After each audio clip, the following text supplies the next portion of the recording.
Hello, and welcome to the Snoozy Scientist. I'm really glad you made it here tonight. Wherever you are on this planet, this little pocket of quiet was made just for you. A calm space where science and wonder can sit side by side, gently putting you to sleep. Tonight, we're going to drift slowly into one of Earth's most haunting and beautiful stories, a story about endings and new beginnings. Because 66 million years ago, the world ended. An asteroid 6 miles wide struck the Earth with the force of billions of bombs. Forests caught fire, oceans boiled, ash and darkness covered the skies, and in what felt like the blink of an eye, 3 out of every 4 living things were gone. The dinosaurs, rulers of Earth for more than 160 million years, were gone forever. But what happens to a planet after 75% of life is erased? When the ground is scorched, the seas are poisoned, and the skies are dark? How does life begin again? From the shadows of devastation, tiny survivors emerged. Shrew-like mammals, no larger than your hand, scurried in the undergrowth. Burrowers rose from the soil. Fragile forests began to rise again from blackened ground. And slowly, in that silence where dinosaurs once roared, Earth was reborn. This new chapter is called the Cenozoic. Scientists call it the Age of Mammals. But it was more than that. What followed is a forgotten epic, a world of creatures more bizarre than many dinosaurs, yet rarely remembered. Birds taller than men that stalked their prey like predators on 2 legs. Whales that once walked on land before plunging back into the seas. Mammals that grew even larger than elephants, and horned beasts so immense they may have inspired the myths of unicorns. Some of these forgotten giants even survived long enough to meet the first humans. So, who ruled the earth after the dinosaurs were gone? Why don't we remember them as we do T Rex? And what do their fates tell us about our own survival? Tonight, we'll wander through 66 million years of forgotten Earth, from the first fragile dawn of the Cenozoic, through ages of terror birds, saber-toothed hunters, and woolly titans, until the moment our ancestors stepped into their world. If you're already enjoying this calm space, it would mean so much if you gave this video a gentle like, maybe even subscribed if you'd like more sleepy science stories like this. And if you feel comfortable sharing, let me know in the comments. Where are you tuning in from tonight, and what time is it there? It's always a joy to see how far across the world these gentle science stories travel. So now take a slow breath, let your shoulders soften, and let's begin our journey into the forgotten age after the dinosaurs. The silence after the great impact did not last forever. Slowly, in the shadows of destruction, Earth began to stir again. The age of dinosaurs had ended, but the world was not empty. It was fragile, scorched, and uncertain, yet still alive. The very first dawn of the Cenozoic was beginning, an age that would last from 66 million years ago to our own day. In these earliest moments during what scientists call the Holocene epoch, life tiptoed back onto the stage. The planet was still reeling from its wounds. Vast forests had burned to ash, and the seas had swallowed entire coastlines, but green shoots now pushed through blackened soil. Ferns, hardy and unyielding, were often the first to appear. Where their fronds spread, they softened the scarred ground, laying the foundation for forests to return. Trees followed, filling the air with green once more, their canopies weaving together to shade the earth below. The climate during this recovery was hot and heavy, a greenhouse world that wrapped itself in warmth. There were no great ice caps at the poles, and even regions that today are frozen in snow were covered in thick forests. It was a time when heat lingered in every corner, encouraging plants to spread quickly and reclaim the land.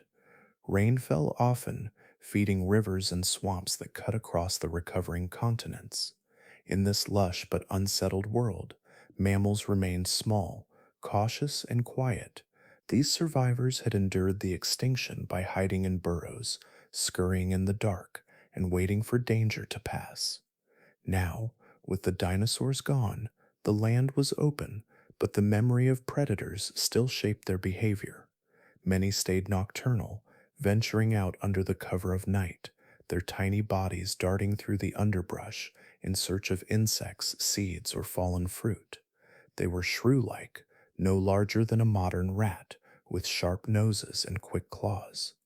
Some were early primates, clinging to branches with grasping fingers and wide eyes suited for dim light.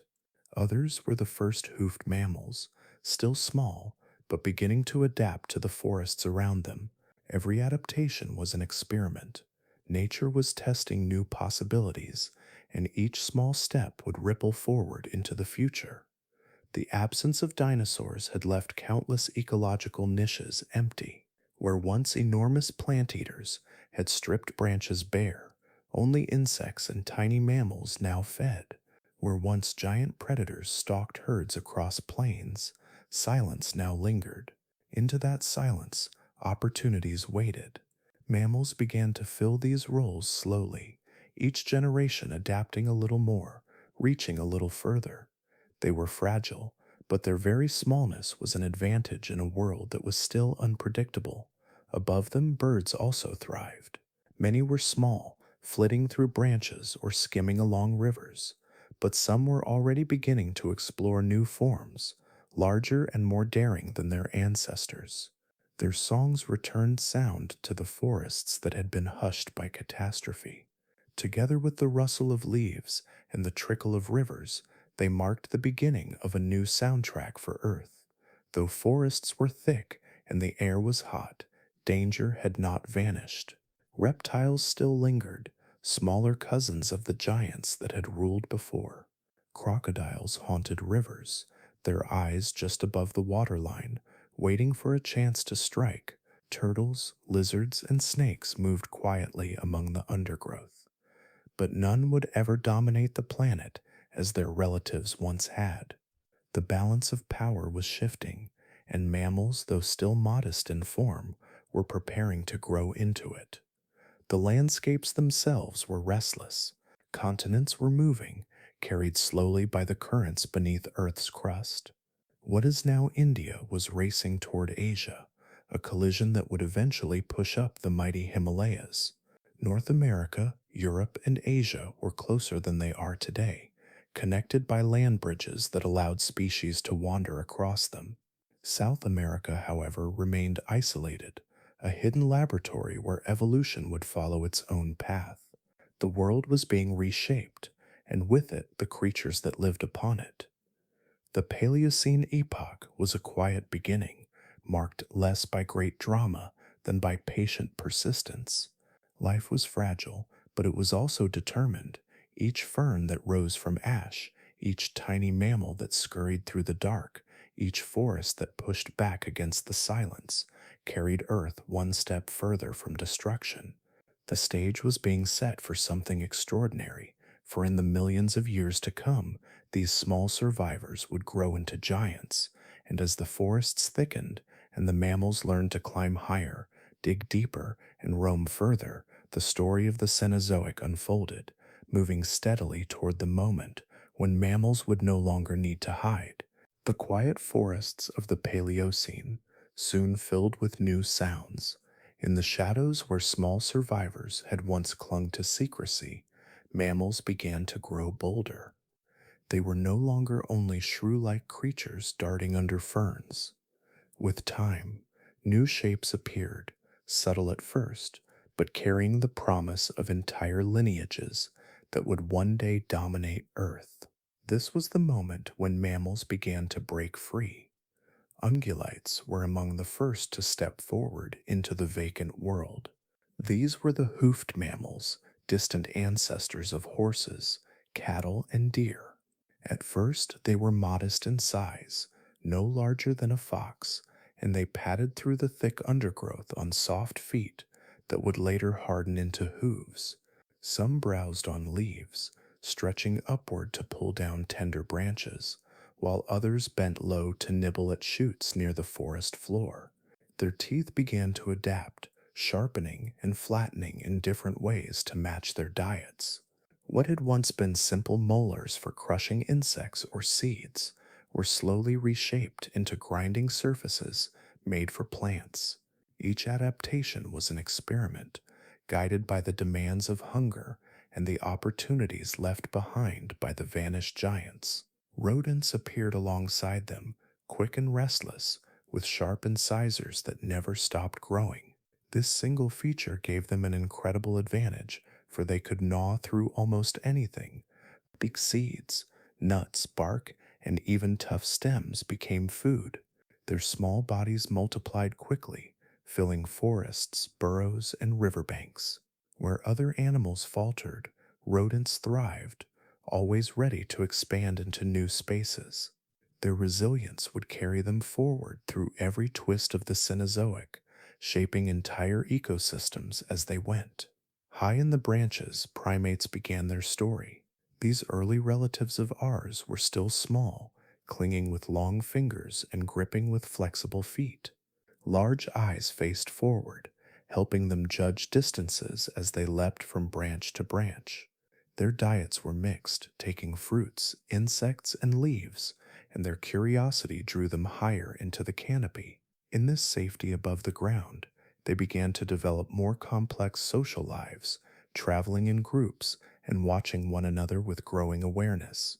These first primates were not yet like us, but they carried the seeds of intelligence that would one day define humanity.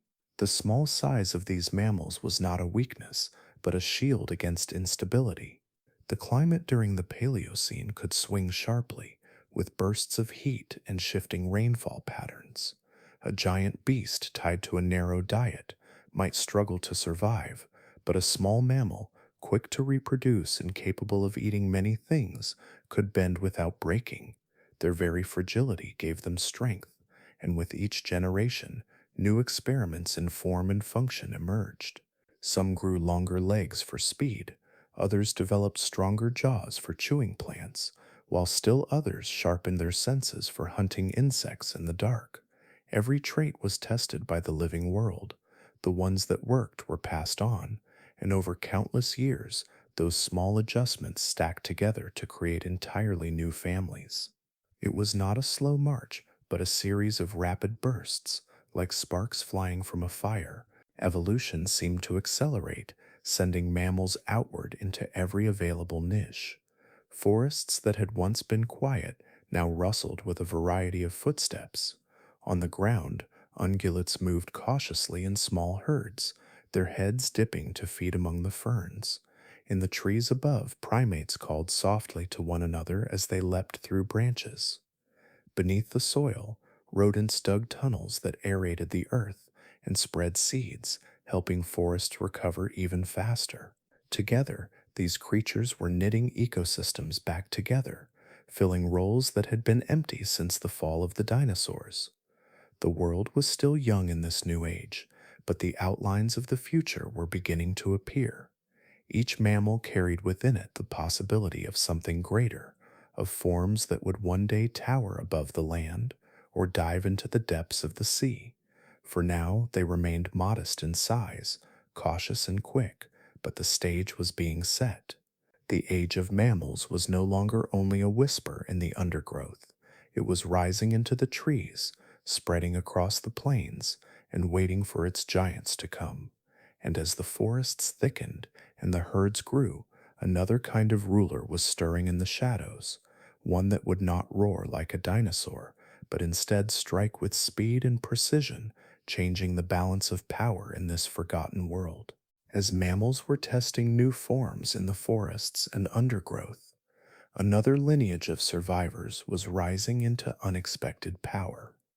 These were not reptiles or small scurrying creatures, but birds.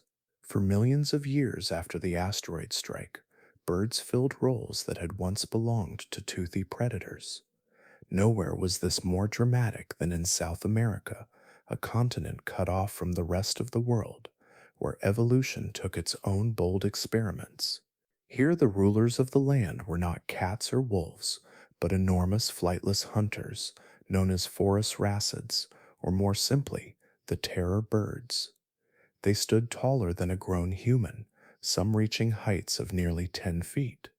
Their wings had withered to stubs, but their legs were long and muscular, built for running at remarkable speeds. With each stride, they could cover ground in a blur, closing the gap between themselves and their prey. Their heads were massive, with hooked beaks that curved like scythes. Those beaks were not made for delicate feeding, but for crushing bone, tearing flesh, and striking with the force of a hammer. In the isolation of South America, terror birds became the top predators. They filled the ecological throne that elsewhere might have been taken by large cats or hyenas. Fossil trackways show their long strides across ancient riverbanks, and scattered bones suggest their powerful strikes shattered the skeletons of the animals they hunted.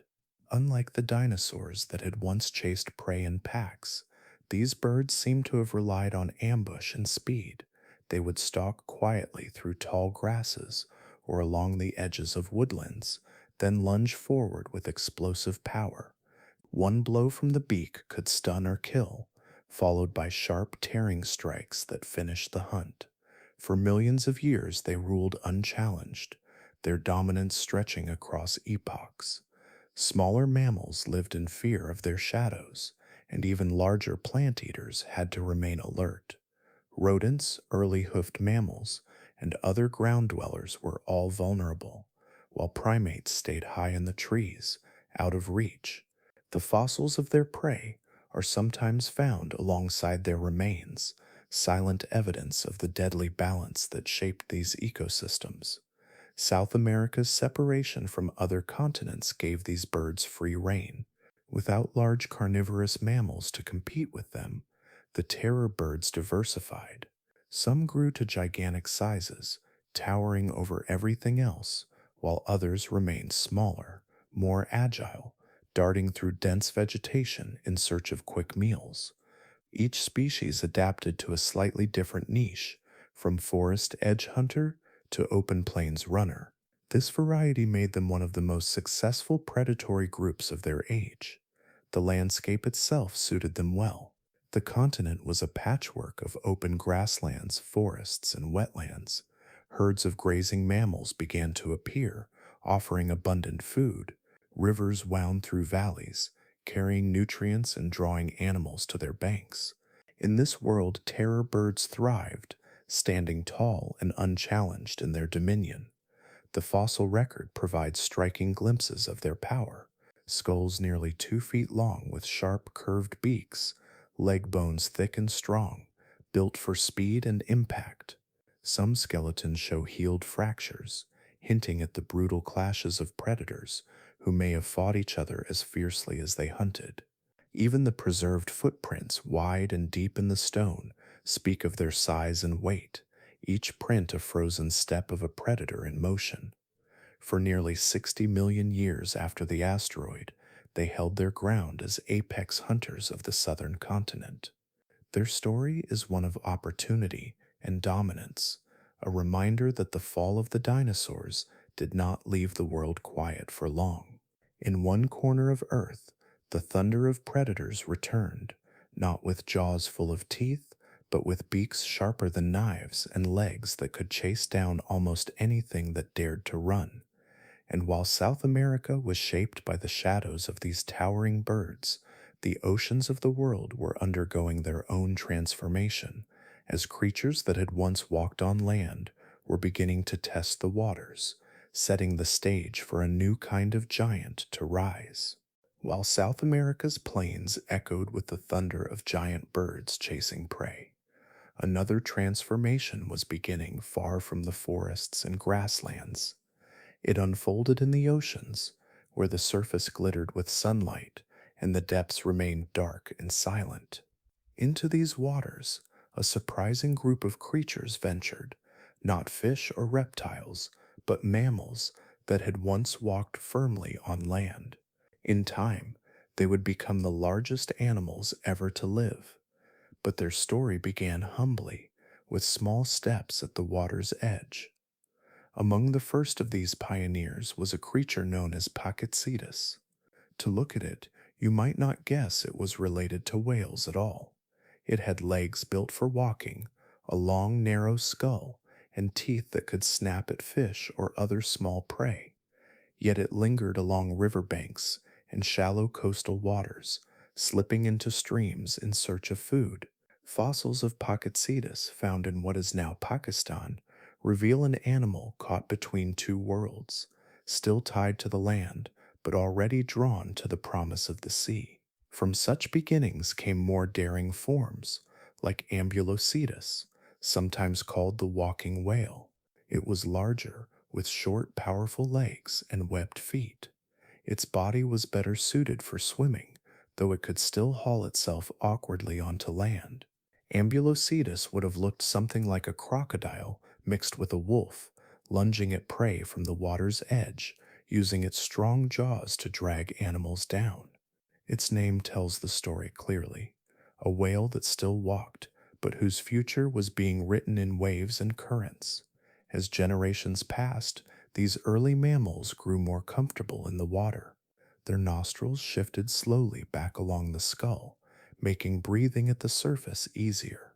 Their limbs narrowed and stretched into paddles, trading speed on land for grace in the sea.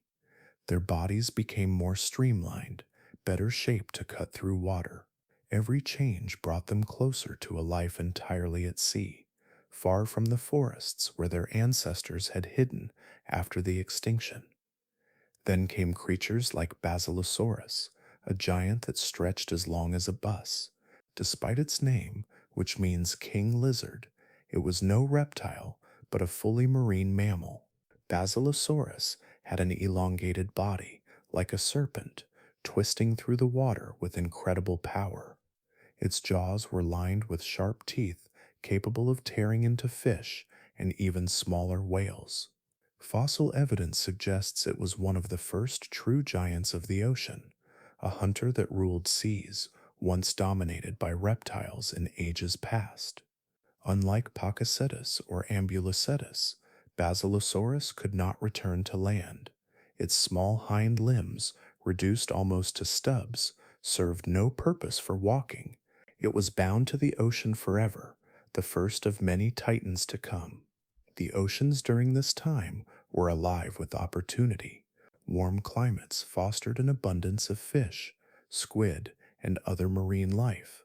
Coral reefs expanded, teeming with color and movement. New predators filled the deep, from sharks growing larger than before to these emerging whales. Each ecosystem adjusted as mammals took their place alongside older ocean dwellers. Where once giant reptiles like mosasaurs had ruled, now these newcomers carved out dominion. It is striking to imagine how quickly this transformation unfolded in the scale of deep time. In only a handful of million years, descendants of small hoofed mammals had left behind the land to become streamlined hunters of the sea. Their ears adapted to hear underwater vibrations, their lungs grew capable of holding vast reserves of air, and their muscles powered long dives into the depths. The blueprint of modern whales was already forming, a path that would eventually lead to species capable of crossing entire oceans, from singing humpbacks to the immense blue whale. The story of these first whales shows how life never remains fixed. Even in a world still recovering from catastrophe, evolution found room for daring experiments. Where rivers met coasts, mammals slipped into water for food. Generation after generation, they ventured further until the ocean itself became their home. And while they spread through seas across the globe, on land other giants were beginning to stir, rising tall among the trees and reshaping entire landscapes in silence and strength. While the seas filled with new hunters and serpentine giants like Basilosaurus, the land was undergoing its own transformation. Forests and grasslands stretched across vast continents, and in these spaces, mammals were beginning to experiment with size.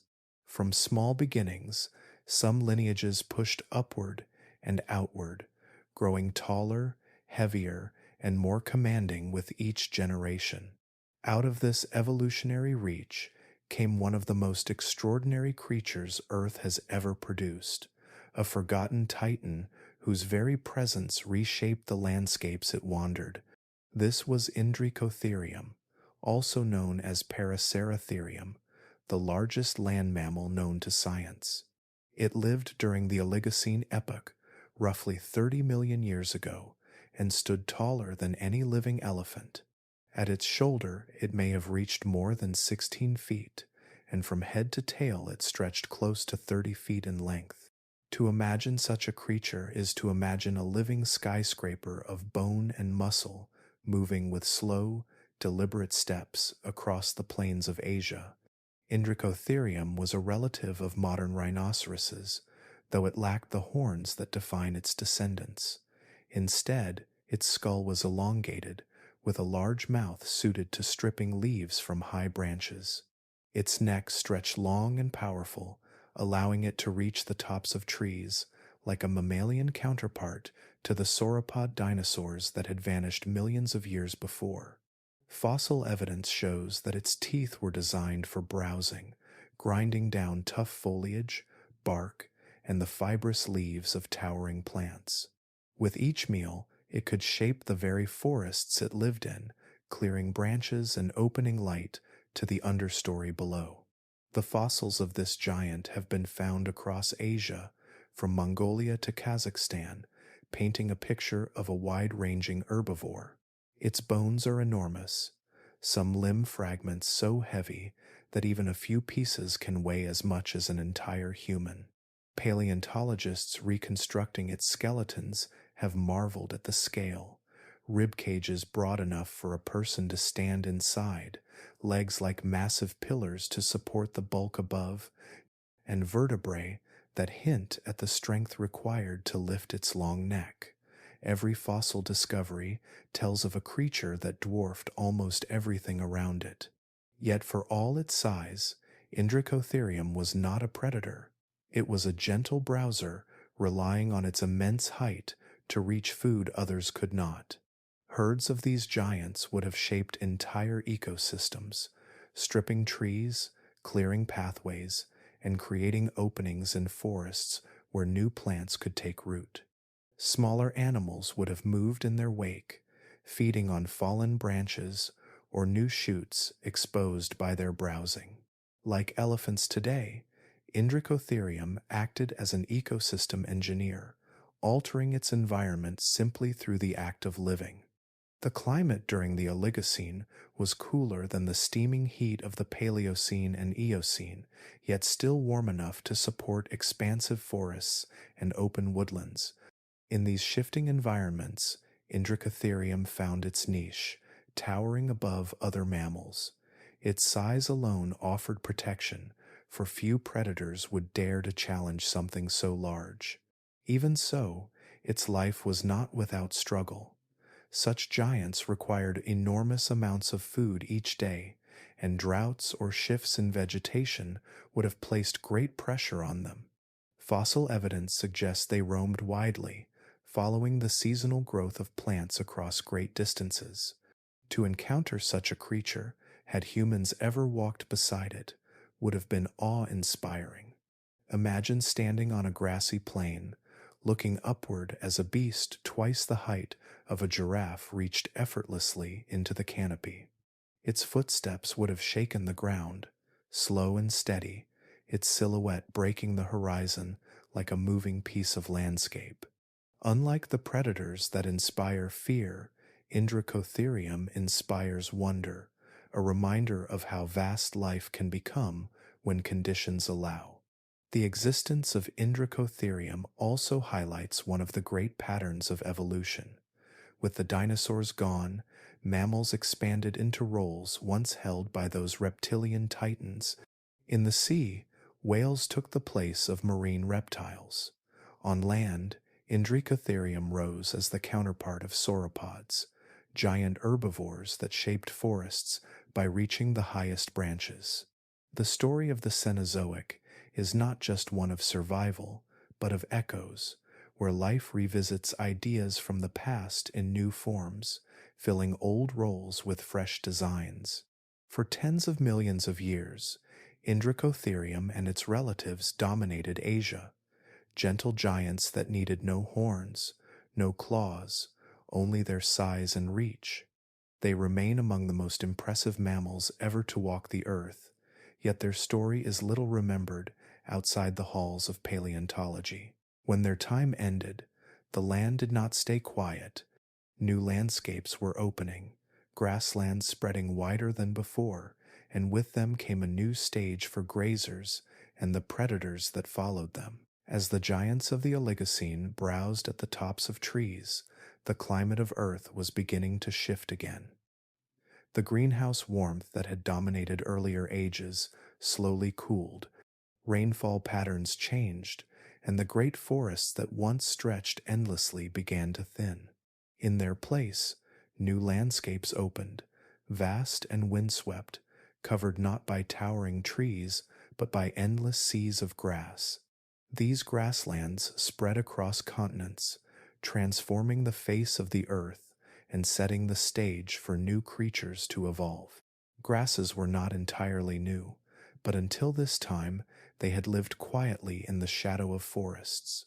With cooler and drier conditions, they found their moment to flourish.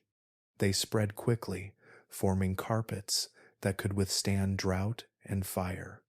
Unlike many plants, grasses stored their nutrients at their base rather than in leaves or stems. This made them remarkably resilient, able to survive grazing or burning and grow back again. Over time, prairies, savannas, and steppes stretched for miles, creating some of the richest habitats the planet had ever known. For animals, these open spaces were both opportunity and challenge. Forest dwellers had once relied on the cover of trees for protection, but now the horizon offered little shelter. Those who adapted to the grasslands would thrive, while others faded into memory. Among the most successful were the hoofed mammals, especially horses, antelope, and bison, whose bodies transformed to meet the demands of this new world. Early horses were still small compared to the powerful animals we know today. They had multiple toes and browsed on soft leaves, but as the grasslands spread, they changed. Over generations, their teeth became stronger, able to grind the tough silica-rich blades of grass. Their legs lengthened, their bodies grew faster and more agile, and their toes fused into a single strong hoof that struck the ground with speed. By running swiftly across open plains, they could outpace predators and cover the great distances needed to find food and water. Antelope followed a similar path, built for endurance and speed. Herds gathered on the savannas, their eyes wide and alert, their bodies honed for sudden bursts of flight when danger approached. Bison, too, became symbols of the open grasslands, moving in immense herds that grazed down fields before wandering on to the next. Each step of their evolution was shaped by the vastness of their environment, where survival meant seeing far, running fast, and living always on the move. But wherever prey flourishes, predators follow. The grasslands became a stage for an ancient arms race, a back and forth of adaptation between hunter and hunted. Carnivores developed sharper teeth, stronger jaws, and bodies designed for sprinting pursuit. Some cats grew long legs and powerful muscles for chasing across the plains, while packs of canid ancestors learned to coordinate, their endurance allowing them to track prey until it tired. Every improvement in speed or awareness among prey was met with a response from predators, weaving together a balance of life that defined these open spaces. The grasslands themselves shaped behavior as much as they shaped bodies.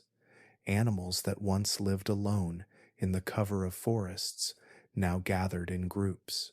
Herds offered safety, with many eyes scanning the horizon for threats.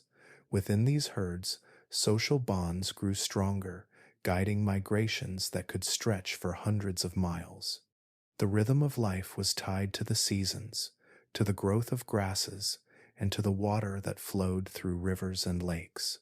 Fossilized trackways reveal these movements, the impressions of countless hooves pressed into ancient mud, recording the passage of herds that moved like living tides across the earth. The spread of grasslands also had a profound effect on the land itself. Grazing herds kept the grasses trimmed, which encouraged new growth, while predators ensured that populations did not grow unchecked.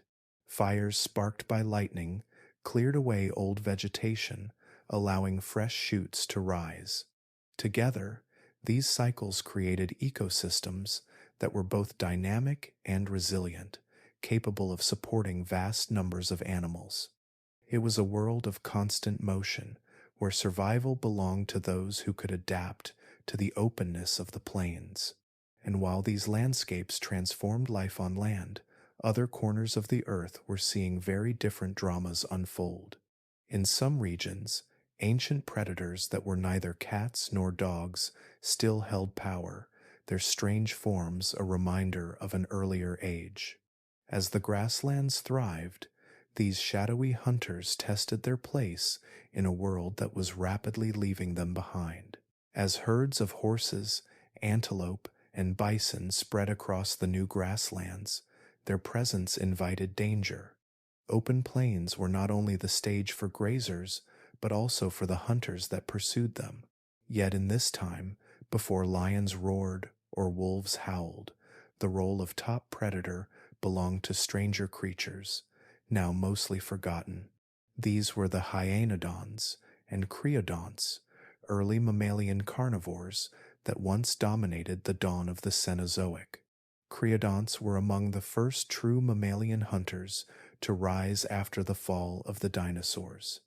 They appeared not long after the Paleocene and quickly spread across much of the world. Their bodies varied widely, some small and fox-like, others massive and bear-like, but all shared sharp, shearing teeth designed for cutting flesh. Unlike the cats and dogs that would one day replace them, creodonts were built on a different blueprint. Their skulls and jaws hinged in ways that gave them an extraordinary bite force. Some had long, low bodies with strong legs, suggesting ambush hunting, while others were more adapted to running, chasing prey across open ground. For millions of years, they were the undisputed masters of the hunt. Among their ranks, hyaenodons stood out as some of the largest and most fearsome. Despite their name, they were not related to modern hyenas, but their skulls stretched long and narrow, filled with sharp teeth that could slice through bone. Some species grew to the size of a modern lion, while the largest reached even larger proportions, stalking prey with a combination of endurance and crushing power. Their jaws could clamp down with enough strength to shatter the skeletons of smaller animals, leaving little chance of escape once caught. In the forests and plains of early Cenozoic Earth, these predators thrived. Fossils show their remains scattered from Asia to North America, evidence of their wide success. They hunted the ungulates that grazed in herds, the rodents that scurried through the grass, and even other predators when territories overlapped. Their dominance lasted for tens of millions of years, shaping ecosystems where prey and predator were locked in a constant struggle for survival. The way these hunters lived can still be glimpsed through their fossils. Their long, heavy jaws and blade-like teeth reveal a diet focused on tearing meat rather than crushing. Some skeletons show adaptations for speed, with elongated limbs for pursuit, while others were more stocky, relying on sudden ambush. Trackways and bone beds suggest that some may have hunted alone, while others perhaps scavenged in groups. They were versatile and effective, taking advantage of the wide range of prey that flourished in the new grasslands. But time has a way of reshaping even the most successful lineages. As climates continued to change and ecosystems evolved, creodonts and hyenodonts began to falter. Their teeth, once so effective, were highly specialized and less adaptable to new prey or shifting diets. Meanwhile, a new group of carnivores, the ancestors of modern cats, dogs, and bears, were rising in the background. These newcomers had more flexible jaws, different tooth structures, and in many cases more efficient body plans for running and endurance. Over time, they outcompeted the older hunters, pushing them into smaller niches until finally they disappeared. By the Miocene epoch, around 20 million years ago, most creodonts were gone. Their time as the top predators of Earth had ended, leaving the stage open for the carnivores that are more familiar to us today. Yet their shadow lingers in the fossil record, a reminder that the Cenozoic was shaped not only by the animals we still know, but also by strange and powerful creatures whose dominance was once absolute. The disappearance of these predators did not leave the plains empty. In South America, cut off from the rest of the world, a very different set of animals was rising to fill similar roles. Some looked familiar, but others were unlike anything found elsewhere, armored giants and towering sloths that would turn the southern continent into its own experiment in evolution. While strange predators like creodonts and hyenodons shaped much of the northern continents, South America was quietly following its own path. Cut off from North America, Africa, and Asia for tens of millions of years, it became an isolated laboratory of evolution.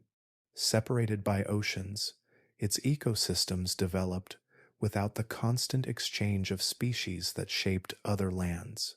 What emerged there was a world of unique megafauna, animals found nowhere else, a hidden chapter in Earth's story that feels almost like another planet. Among the most remarkable of these creatures were the glyptodonts. These ancient relatives of armadillos were not small, scurrying insect eaters like their modern cousins. They were immense, some the size of a small car, with heavy domed shells made of fused bone. Their armor protected them against predators, while their tails, sometimes clubbed with thick bone, could be swung like hammers in defense.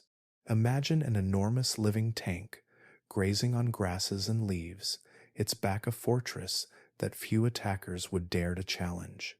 Fossilized shells show the detail of their armored plates, each patterned like a mosaic, a natural shield perfected by millions of years of adaptation. Roaming the same landscapes were giant sloths, creatures that defy imagination when compared to the slow, tree-dwelling sloths of today. These ground sloths were larger than modern elephants, their massive claws able to pull down branches or dig for roots. Some could rear up on their hind legs, towering even higher, stretching their long arms to strip leaves from trees. Despite their size, they were herbivores, peaceful browsers that moved at a steady pace across plains and woodlands. Their bones, discovered in caves and ancient riverbeds, reveal just how immense they were, a lineage of giants that thrived in South America's isolation. But these were only part of the picture. The continent was filled with an extraordinary diversity of animals. There were ledipterns, hoofed mammals that resembled horses or camels but were unrelated to either, their evolution entirely separate from the ungulates of the north. There were notungulates, a group of herbivores that varied from small rabbit-sized grazers to bulky rhinoceros-like browsers. Each form was a unique experiment, shaped by the absence of competition from the animals that filled those roles elsewhere. Predators in South America were equally unusual. Terror birds, towering flightless hunters, had ruled for millions of years, their hooked beaks striking down prey with deadly force. Later, when some carnivorous mammals finally reached the continent, they found themselves competing with these formidable birds that had already carved out the role of apex predator. It was a continent where familiar rules did not always apply, where evolution had written its story in unfamiliar forms. The ecosystems of South America were unlike any others on Earth. In the grasslands, armored glyptodonts grazed beside giant sloths, while herds of lightopterns and notangulates drifted across the plains.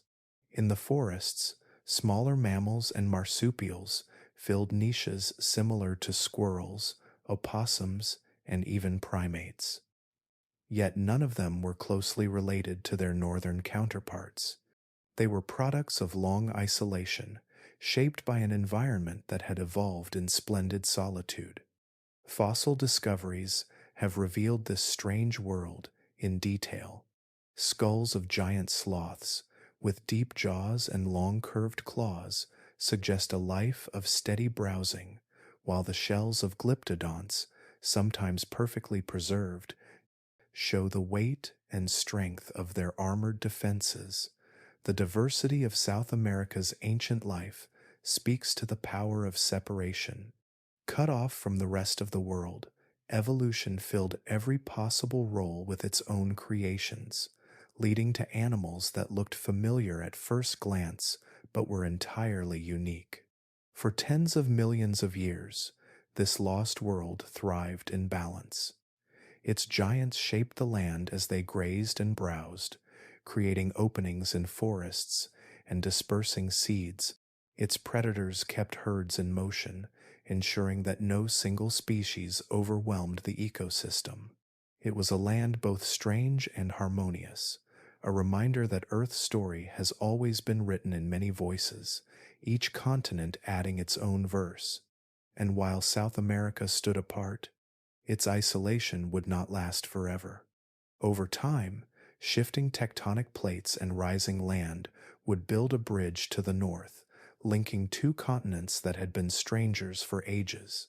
When that moment came, the unique world of South America would collide with the animals of the north, unleashing one of the greatest exchanges of species in Earth's history. For tens of millions of years, South America had lived apart, its ecosystems unfolding in solitude, its strange giants and armored grazers shaping a world unlike any other. But nothing on Earth remains isolated forever. Deep beneath the oceans, tectonic plates were shifting, inch by inch, pushing land upward. Slowly, almost imperceptibly, a new strip of Earth began to rise, a bridge that would change the fate of two continents. This was the birth of the Isthmus of Panama, and with it came one of the most extraordinary events in natural history, the Great American Interchange. The isthmus formed around 3 million years ago, when the movement of the Pacific and Caribbean plates forced land to thrust above the waves, linking North and South America for the first time in tens of millions of years. What had once been an impassable ocean channel now became a corridor of forests, rivers, and mountains. To the animals of both continents, it was as if an invisible wall had suddenly fallen. North and South were no longer separate worlds, but open highways of life. From the north came familiar predators and grazers. Cats, with their sharp claws and ambush hunting skills, padded silently into the forests and grasslands of South America. Wolves and other canids followed, their endurance and pack strategies giving them an edge in open habitats. Horses, which had evolved and diversified in the north, galloped southward, their speed and teeth suited to the vast plains that awaited them. Alongside them came deer and other hoofed mammals, adding new layers of competition to the landscapes they entered. South America, in turn, sent its own ambassadors north. Armadillos, their armored shells offering protection, wandered into new territories. Sloths moved into North American forests, some of them still the giant ground-dwelling forms that towered over most other creatures. Glyptodonts lumbered slowly across the land bridge, carrying their fortress-like shells into northern regions where no animal had seen such creatures before. Even small animals like opossums made the journey, their marsupial bodies thriving in niches overlooked by placental mammals. This exchange of species was not just a migration, but a tremendous reshaping of biodiversity. Ecosystems that had once been stable for millions of years were suddenly confronted with new competitors, new predators, and new prey. In South America, many of the unique animals that had thrived in isolation struggled against the invaders from the north. The terror birds, once apex hunters, declined as big cats and wolves claimed their place. Many of the strange ungulates of the southern continent could not withstand the pressure of competition from horses and deer. One by one, entire lineages faded, leaving only fossils to tell their stories. In North America, the story was different. The arrivals from the south fared better. Armadillos, opossums, and porcupines adapted and spread, carving out places in forests, deserts, and grasslands. Some sloths made it north, though the largest eventually disappeared. The asymmetry of this interchange remains one of the great puzzles of paleontology. Why did northern animals thrive in the south, while so many southern animals struggled in the north? Perhaps climate played a role, or differences in evolutionary history. The answer is still being pieced together, layer by layer, bone by bone. What is certain is that the Great American Interchange forever altered both continents. It was not just the rise of a land bridge, but the blending of two evolutionary tapestries that had been woven separately for millions of years. The predators and grazers that crossed reshaped the very fabric of life, setting the stage for the ecosystems we know today. North and South America were no longer isolated laboratories of evolution, but joined chapters in a shared story. And while the land bridge transformed the fate of animals across the Americas, in other parts of the world, new dramas were unfolding. On the plains and savannas of Africa, a cradle of life was stirring with its own treasures, giving rise to lineages that would shape the very future of mammals, including our own. As North and South America blended their fates through the land bridge of Panama, far across the oceans another continent was shaping a very different story. Africa, ancient and sunlit, was a land where forests and savannas shifted like tides, expanding and retreating as climates pulsed between wetter and drier ages. Within this dynamic backdrop, some of the most iconic animals of the modern world first emerged. Elephants, giraffes, and antelopes all trace their beginnings to this remarkable cradle of life. The landscapes of Africa were in constant motion, not from tectonic collisions, but from the rhythms of rainfall and temperature. At times, vast stretches of the continent were covered in dense forests, rich with canopies that sheltered primates, birds, and a multitude of insect life. At other times, those same forests gave way to wide savannas, open grasslands punctuated by trees, where herds could move freely and predators could watch from the shadows.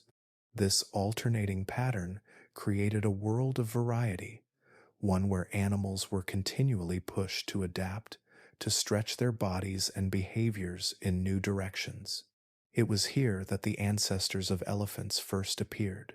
Early forms, far smaller than the giants we know today, moved along the rivers and wetlands of Africa. Their teeth reveal the story of their evolution, shifting from simple ridges suited to soft plants to complex grinding surfaces made for chewing grasses and tougher vegetation. Over time, their bodies grew larger, their tusks lengthened, and their trunks became versatile tools. These changes were not sudden but gradual, shaped by the shifting habitats that required them to browse in forests and graze in open plains. Eventually, their lineage gave rise to the mighty mammoths and mastodons that spread into Europe, Asia, and the Americas, yet their roots remain deep in African soil. Giraffes also have their beginnings in Africa, though their ancestors looked very different from the tall, graceful animals of today. Fossils show that early giraffids were shorter, with thick necks that were only slightly elongated compared to other mammals. Some species had multiple horns, while others were more deer-like in shape. But as savannas expanded and trees stood scattered rather than close-packed, an opportunity opened for those that could reach higher into the canopy. Over countless generations, necks stretched longer, legs grew taller, and the giraffes we know began to take form. The pattern of their evolution was tied directly to the African landscape, to trees that held their leaves above the heads of other herbivores, and to the competition for food that pushed one lineage to extraordinary heights. Antelopes too flourished here, their diversity unmatched anywhere else. From the small and delicate gazelles that could bound across the plains to the massive and powerful eland, Africa became home to an astonishing variety of these swift grazers. Each species filled a slightly different niche, some preferring the open grasslands, others lingering near forest edges, and still others adapted to deserts or wetlands. Their horns, shapes, and sizes varied like the notes of a great song, each tuned to the demands of their environment.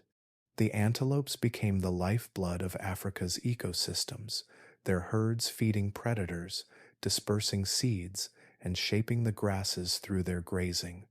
The alternating landscapes of forests and savannas also influenced predators, with prey like antelopes and giraffes available in abundance. Carnivores adapted to new strategies. Early big cats honed their ambush skills, crouching low in tall grass, while dog-like hunters pursued with endurance. Hyenas, already skilled scavengers, refined their bone-crushing jaws. Together, this community of hunters and hunted formed one of the most balanced and vibrant ecosystems on Earth, a system still visible in Africa today. Fossils across the continent preserve this unfolding history. In the valleys of East Africa, layers of sediment hold the bones of ancient elephants, giraffids, and antelopes, sometimes found alongside early human ancestors who lived in the same environments. These remains tell us that Africa was not just a birthplace for animals, but also for the species that would one day study them. The story of its wildlife and the story of humanity are tightly woven together, both shaped by the savannas and forests that rose and fell with the rhythm of the climate. As Africa's treasures spread outward, many lineages carried their influence across the world. Elephants reached Asia and Europe, giraffids spread into Eurasia, and antelope kin expanded into varied landscapes. But even as they dispersed, Africa remained the heart of their diversity, a place where shifting habitats kept the pulse of evolution beating strongly. And while Africa was crafting this living tapestry, far to the north another continent was telling its own tale. Europe, shaped by ice and by the movement of herds, held its own collection of great beasts, creatures that would one day leave their bones in caves and valleys, silent witnesses to the Ice Age rhythms that defined their world. While Africa's savannas pulsed with life and gave rise to creatures that would roam far beyond its borders, Europe was shaped by a very different rhythm. Here, the advance and retreat of glaciers carved the land again and again, a cycle of cold and thaw that sculpted valleys, rivers, and plains. Ice crept down from the north, grinding mountains into rounded slopes, then retreated, leaving behind new landscapes for life to inhabit. Within this restless world, a caste of great beasts thrived, their remains now preserved in the fossil-rich caves of Europe. Among the most iconic of these animals was the cave bear. Larger than any bear alive today, the males could weigh well over half a ton. They lived in forests and valleys, feeding mostly on plants despite their fearsome size. Fossils reveal their presence deep within caves across the continent, where they sheltered through harsh winters. Entire groups sometimes died in these shelters, leaving behind bones that paint a vivid picture of their lives. For early humans who also sought refuge in caves, the bear's presence would have been both a danger and a source of fascination, a giant neighbor, sharing the same darkened chambers of stone. Alongside them roamed the woolly rhinoceroses, massive creatures draped in thick coats of fur, their horns sweeping forward like weapons of ice and bone. These rhinoceroses grazed on the grasses of the cold steppes, scraping away snow to reach the food beneath. Their horns, sometimes stretching more than 3 feet in length, were not only tools for foraging, but also for defense, keeping predators at bay in the unforgiving Ice Age. Cave paintings left by humans show outlines of these animals, their shaggy forms etched in ochre and charcoal, suggesting that they were not just part of the landscape, but also part of memory and myth. The mammoths were perhaps the most famous of Europe's giants, their shaggy coats and long curving tusks making them symbols of the Ice Age. They moved in herds across vast open plains, feeding on grasses and sedges that grew in the cold but fertile ground left behind by retreating glaciers. Some tusks grew longer than a man's height, spiraling outward in graceful arcs. Fossilized remains, including frozen carcasses found in Siberia, preserve not only their bones but also their hair, skin, and even the last meals they ate. These details allow scientists to piece together a picture of animals perfectly adapted to a world of snow and wind. The caves of Europe hold not just the bones of these giants, but entire records of life and death. Fossil-rich layers show predator-prey cycles written in bone. Remains of cave lions, larger than today's lions, tell of powerful hunters that once stalked the mammoth steppe. Wolves left their teeth and skulls, marks of packs that may have begun their long relationship with humans during this time. The bones of horses, bison, and reindeer show the prey species that fed both humans and carnivores, completing the circle of survival within these harsh landscapes. Ice Age rhythms shaped all of it. During colder periods, herds of mammoths and woolly rhinoceroses expanded across the frozen plains, their populations thriving in the cold. As the glaciers retreated and forests returned, the ranges of these animals shifted, shrinking and expanding with the climate's pulse. These cycles repeated many times over hundreds of thousands of years, driving constant change. Animals adapted, migrated, or disappeared, their fates tied directly to the breathing of ice and warmth across the continent. The humans who entered these lands carried their own story into the caves. They painted on the walls, leaving images of bison, mammoths, and rhinoceroses, their art mingling with the bones scattered across the floors. These caves became time capsules, preserving not just the remains of animals, but the memories of people who shared the land with them. The combination of fossils and paintings allows a rare glimpse into ecosystems, both scientific and human, an overlap of survival and imagination. Europe's ancient beasts lived in a world of contrasts, of bitter winters and fleeting summers, of forests that vanished under glaciers and then returned with the thaw. They were creatures of resilience, shaped by the cold and remembered through the bones they left behind. And while these rhythms defined Europe, the oceans were experiencing their own dramas, where the rise of colossal predators would bring terror to the seas, just as mammoths and rhinoceroses did to the land. While the mammoths and woolly rhinoceroses ruled the frozen plains of Europe, The oceans held their own giants, predators so vast and powerful that even the largest land beasts could not compare. Beneath the waves, where sunlight faded into endless blue, there swam a hunter that was unmatched in size and strength. This was Megalodon, the greatest shark to have ever lived, and for millions of years it reigned as the undisputed ruler of the seas. Megalodon was a creature of immense proportions. Estimates suggest it could grow up to 60 feet in length, 3 times larger than the largest great white sharks alive today. Its jaws were wide enough to engulf a small car, lined with rows of serrated teeth designed to cut through flesh and bone. Each tooth, some more than 7 inches long, was larger than a human hand and weighed more than a pound. Fossilized teeth scattered across ancient seabeds are often the first clue people encounter of this giant's existence, their triangular shapes sharp even after millions of years buried in stone. The prey that sustained Megalodon was equally impressive.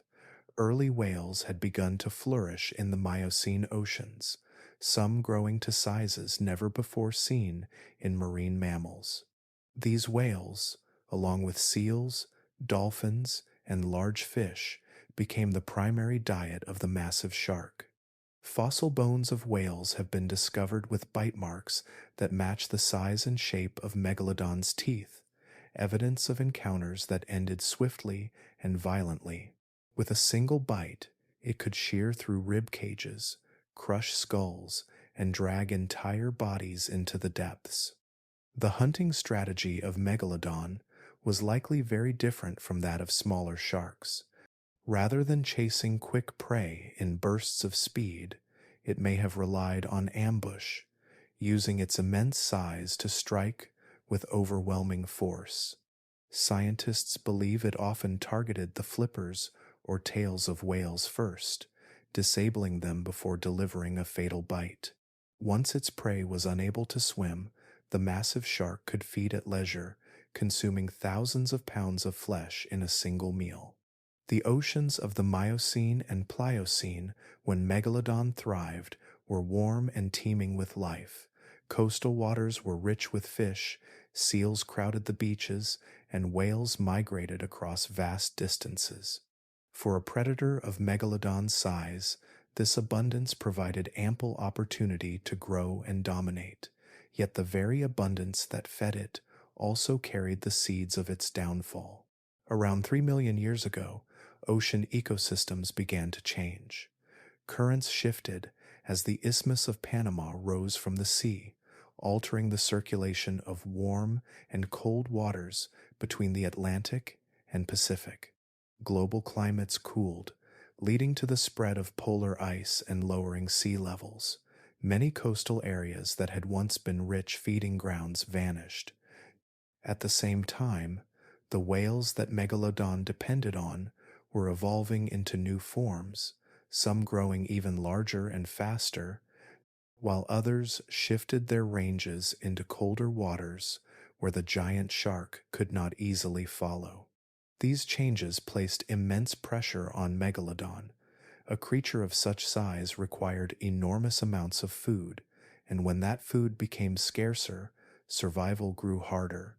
Younger sharks, smaller and more adaptable, had better chances in the new oceans.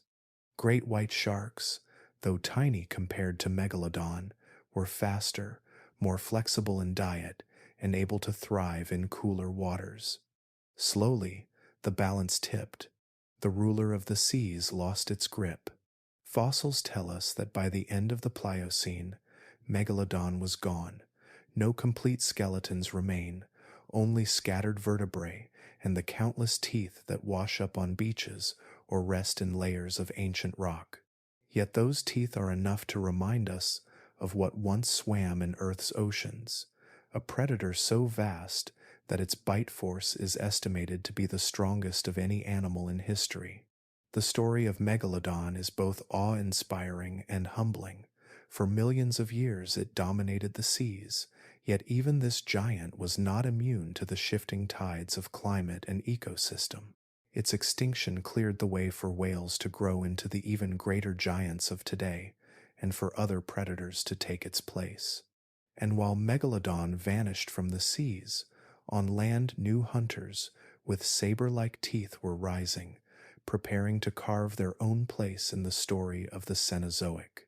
As the reign of Megalodon slipped beneath the waves, the land was preparing its own monarchs, predators whose very teeth became symbols of power and fear. These were the saber-toothed cats, most famously Smilodon, creatures whose long, curved fangs made them unlike any hunters alive today. For hundreds of thousands of years, they were the kings of the continents, shaping the fates of the herds they hunted and leaving behind fossils that still spark awe. Smilodon was not built like the sleek lions or leopards of the modern world.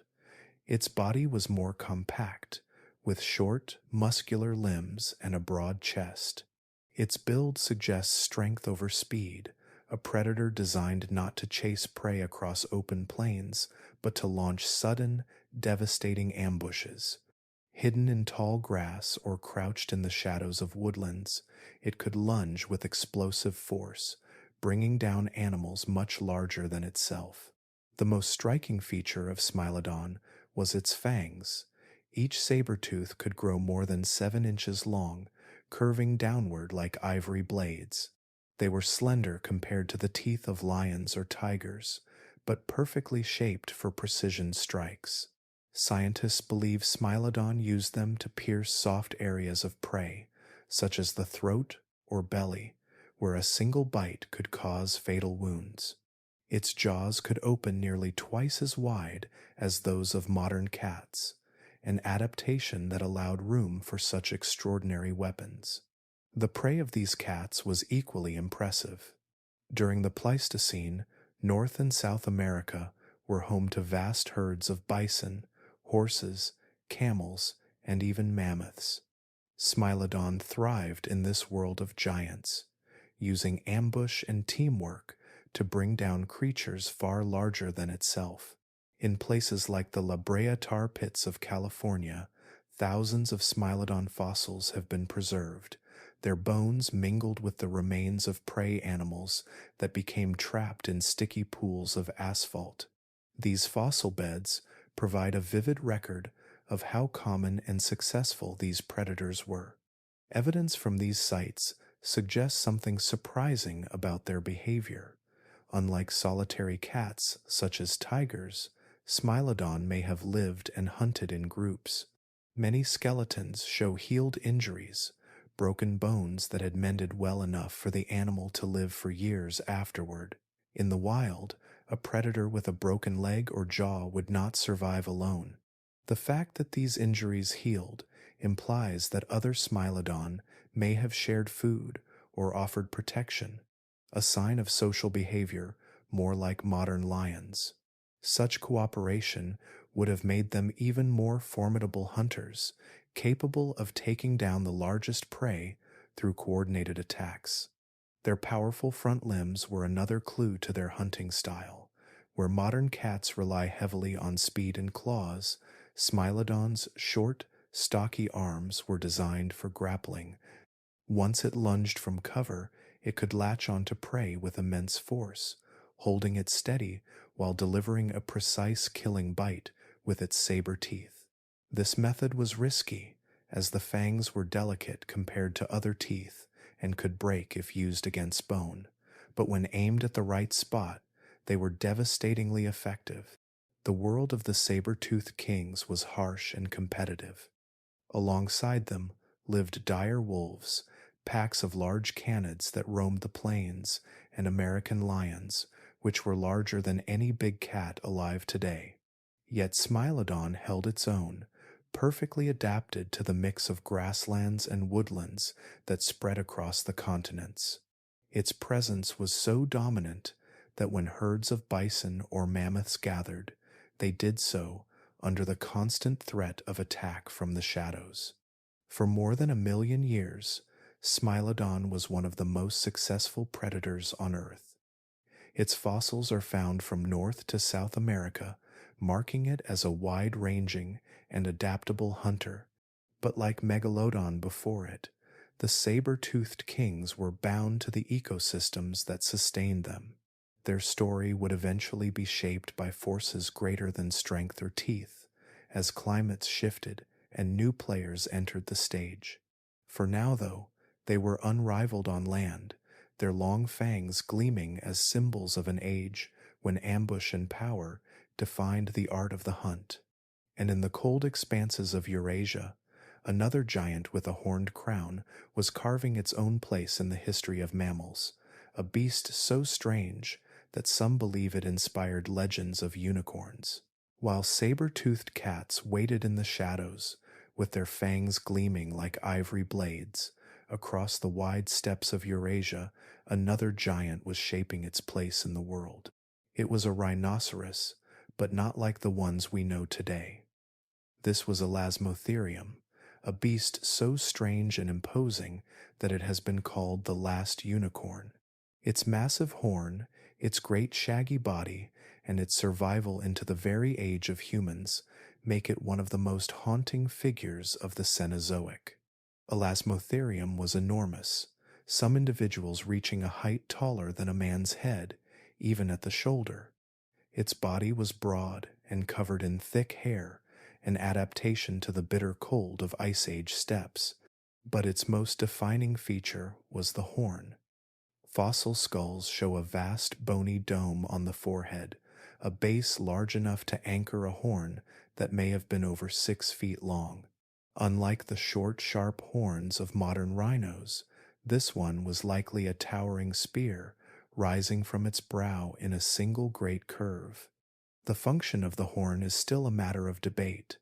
Some scientists believe it was used for defense, a weapon capable of warding off predators like cave lions or packs of wolves.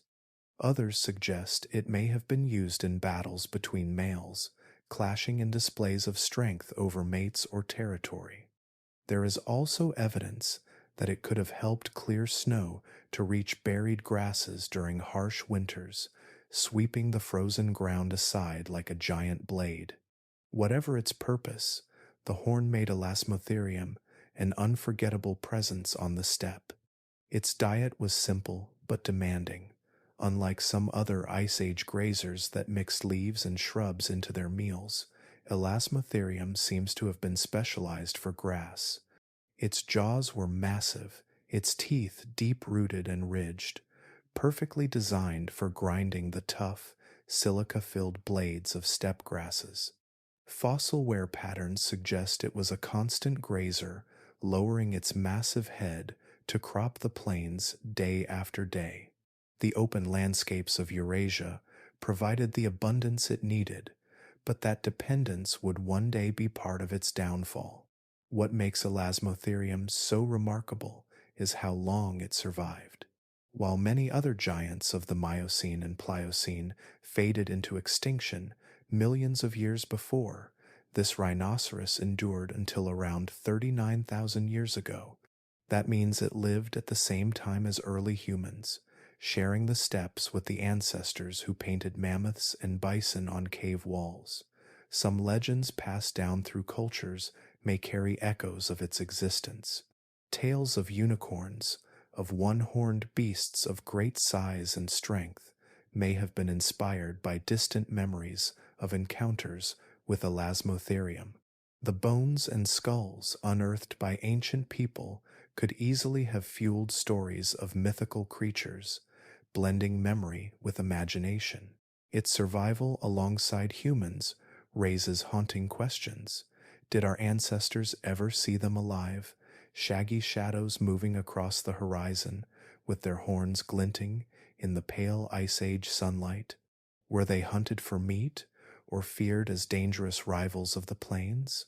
Or did they vanish too quickly, leaving only their remains for human eyes to discover? The answers are hidden in the soil and stone, in fossils scattered from Siberia to Ukraine, but the possibility lingers that humans and Elasmotherium walked the earth together. Despite its strength and size, Elasmotherium could not withstand the changing world forever. As climates shifted and grasses declined in certain regions, its specialized diet may have left it vulnerable. Competition with other grazers, combined with the spread of humans across Eurasia, likely placed enormous pressure on the species. By the time mammoths still roamed and saber-toothed cats still hunted, the last unicorn had disappeared, leaving behind only its bones and the myths it inspired. Yet its story is a powerful reminder of how real animals can become the seeds of legend. The unicorn, a creature of fantasy, may owe its roots to a shaggy rhinoceros that thundered across the frozen plains of the Pleistocene. And as Elasmotherium faded from the steppe, other giants pressed forward, filling the tundra and grasslands in herds so vast that they became the very heartbeat of the Ice Age world. As Elasmotherium grazed the frozen plains with its great horn sweeping through the snow, it shared that world with one of the most remarkable ecosystems ever to exist. This was the Mammoth Steppe, the largest biome on Earth during the Ice Age, a vast stretch of grassland that spanned from the shores of Spain in the west to the endless tundra of Siberia in the east. It was a land of extremes, of long winters where the sunlight barely rose above the horizon, and summers that bathed the plains in bursts of green and gold. And yet, in spite of its harshness, it thrived with life. The Mammoth Steppe was dominated not by forests, which had retreated under the weight of cold, nor by deserts, which lacked the moisture to sustain herds, but by grasslands. These grasses, hardy and resilient, covered thousands upon thousands of miles. They anchored the soil, provided steady food even under thin layers of snow, and created a landscape that could sustain immense numbers of grazing animals. Unlike modern tundra, which is sparse and limited, the Mammoth Steppe was rich, a sea of grass that nourished entire continents. Across this vastness roamed the mammoths, their shaggy coats, long curving tusks, and massive bulk made them the icons of this biome. Mammoths moved in herds, mothers guiding their young across plains, following the growth of grasses and the thawing of rivers. Their tusks, some longer than a man was tall, were used to sweep away snow, to battle rivals, and to shape the icy ground as they searched for food. Footprints pressed into ancient mud show the trails of these herds, long lines of giants carving pathways through the cold. Alongside them moved bison, their dark forms crowding together in immense groups. These herds could stretch for miles, their movements stirring the air and pounding the earth as they grazed and migrated. The bison of the Mammoth Steppe were larger than those of today, their horns spreading wide, their shaggy coats thicker against the wind. Their presence was central to the balance of the steppe, their grazing keeping the grasses in check and encouraging new growth. Horses also thrived here, ancestors of the modern breeds that would one day carry humans across the world. These Ice Age horses were smaller than the ones we know now, but swift and resilient, their teeth perfectly adapted for grinding the steppe's coarse grasses. Fossil herds show the diversity of their forms, some stockier, others leaner, each one shaped by the demands of the plains. They were prey for the great predators of the steppe, yet their speed and endurance allowed them to flourish in immense numbers. Together, mammoths, bison, and horses formed the backbone of this ecosystem.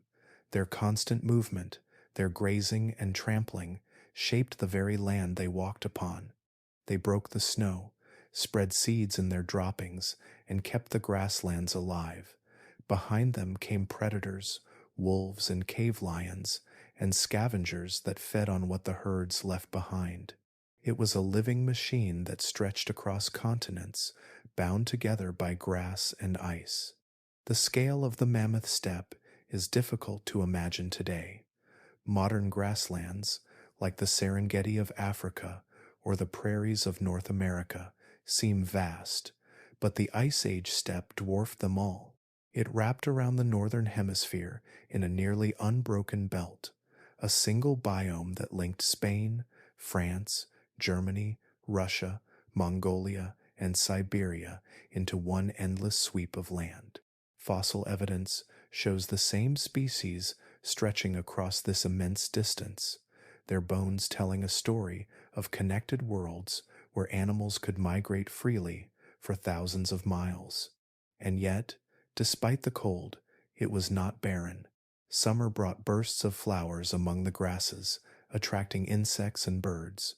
Rivers ran through valleys, carrying fish and fresh water. Reindeer, musk oxen, and saiga antelope joined the herds, each filling its place in the rhythm of life.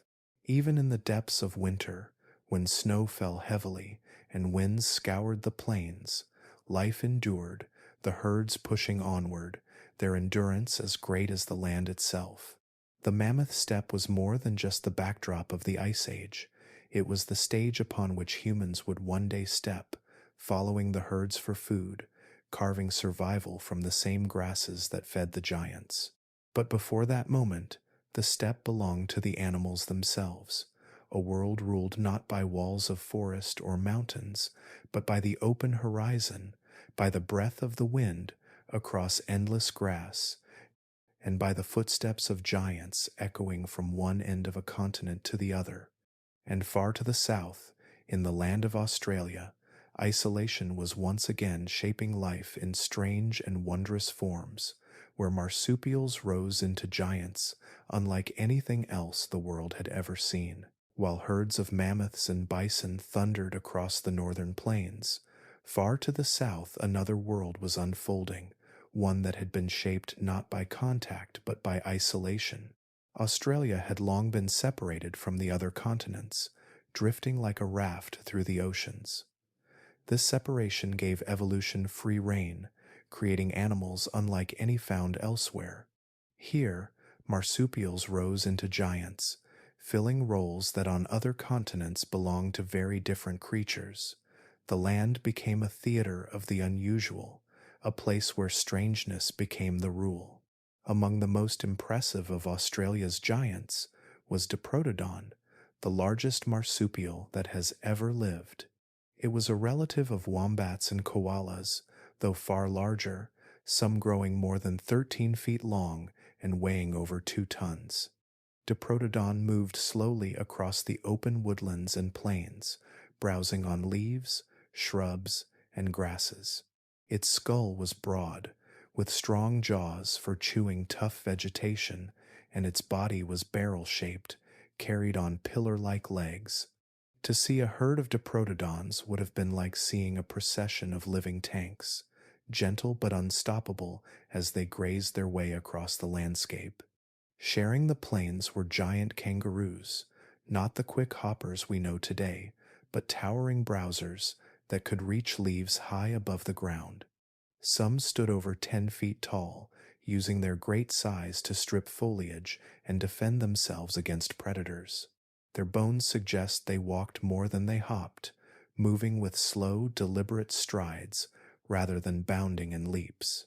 These kangaroos were built for strength rather than speed, their powerful tails and limbs making them some of the most formidable herbivores of the southern continent. Predators, too, carved their place in this world of marsupials. Chief among them was Thylacoleo, the marsupial lion. Despite its name, it was not related to lions or any other placental cats, but it evolved to fill the same role. Thylacoleo was about the size of a leopard, with strong forelimbs, retractable claws, and powerful jaws. Its front teeth had transformed into shearing blades, perfect for slicing through flesh and bone. Fossils suggest it could climb trees and ambush prey from above, dropping down with explosive force. In the absence of big cats or wolves, this marsupial predator ruled the forests and plains, one of the strangest hunters ever to walk the earth. The diversity of this world was remarkable. There were giant flightless birds, similar in scale to the terror birds of South America, though adapted in their own unique ways. Enormous reptiles, including giant monitor lizards like Megalania, stretched nearly 20 feet in length, stalking prey with stealth and venom. Even the smaller animals carried unusual twists, from marsupial tapirs to creatures with features seen nowhere else. Isolation had created an entire ecosystem where marsupials, reptiles, and birds took on the roles filled elsewhere by elephants, horses, and cats. What makes the story of Australia's giants even more haunting is how recently they lived. Many of them coexisted with early Aboriginal peoples, who arrived on the continent around 50,000 years ago. These first Australians would have walked among diprotodons, encountered giant kangaroos browsing at tree lines, and faced predators like Thylacoleo and Megalania. Rock art in some regions is thought to depict these vanished creatures, etched into stone by people who may have seen them with their own eyes. The presence of humans added new pressures to an already fragile ecosystem. Fire was used to shape the land, changing the balance of habitats.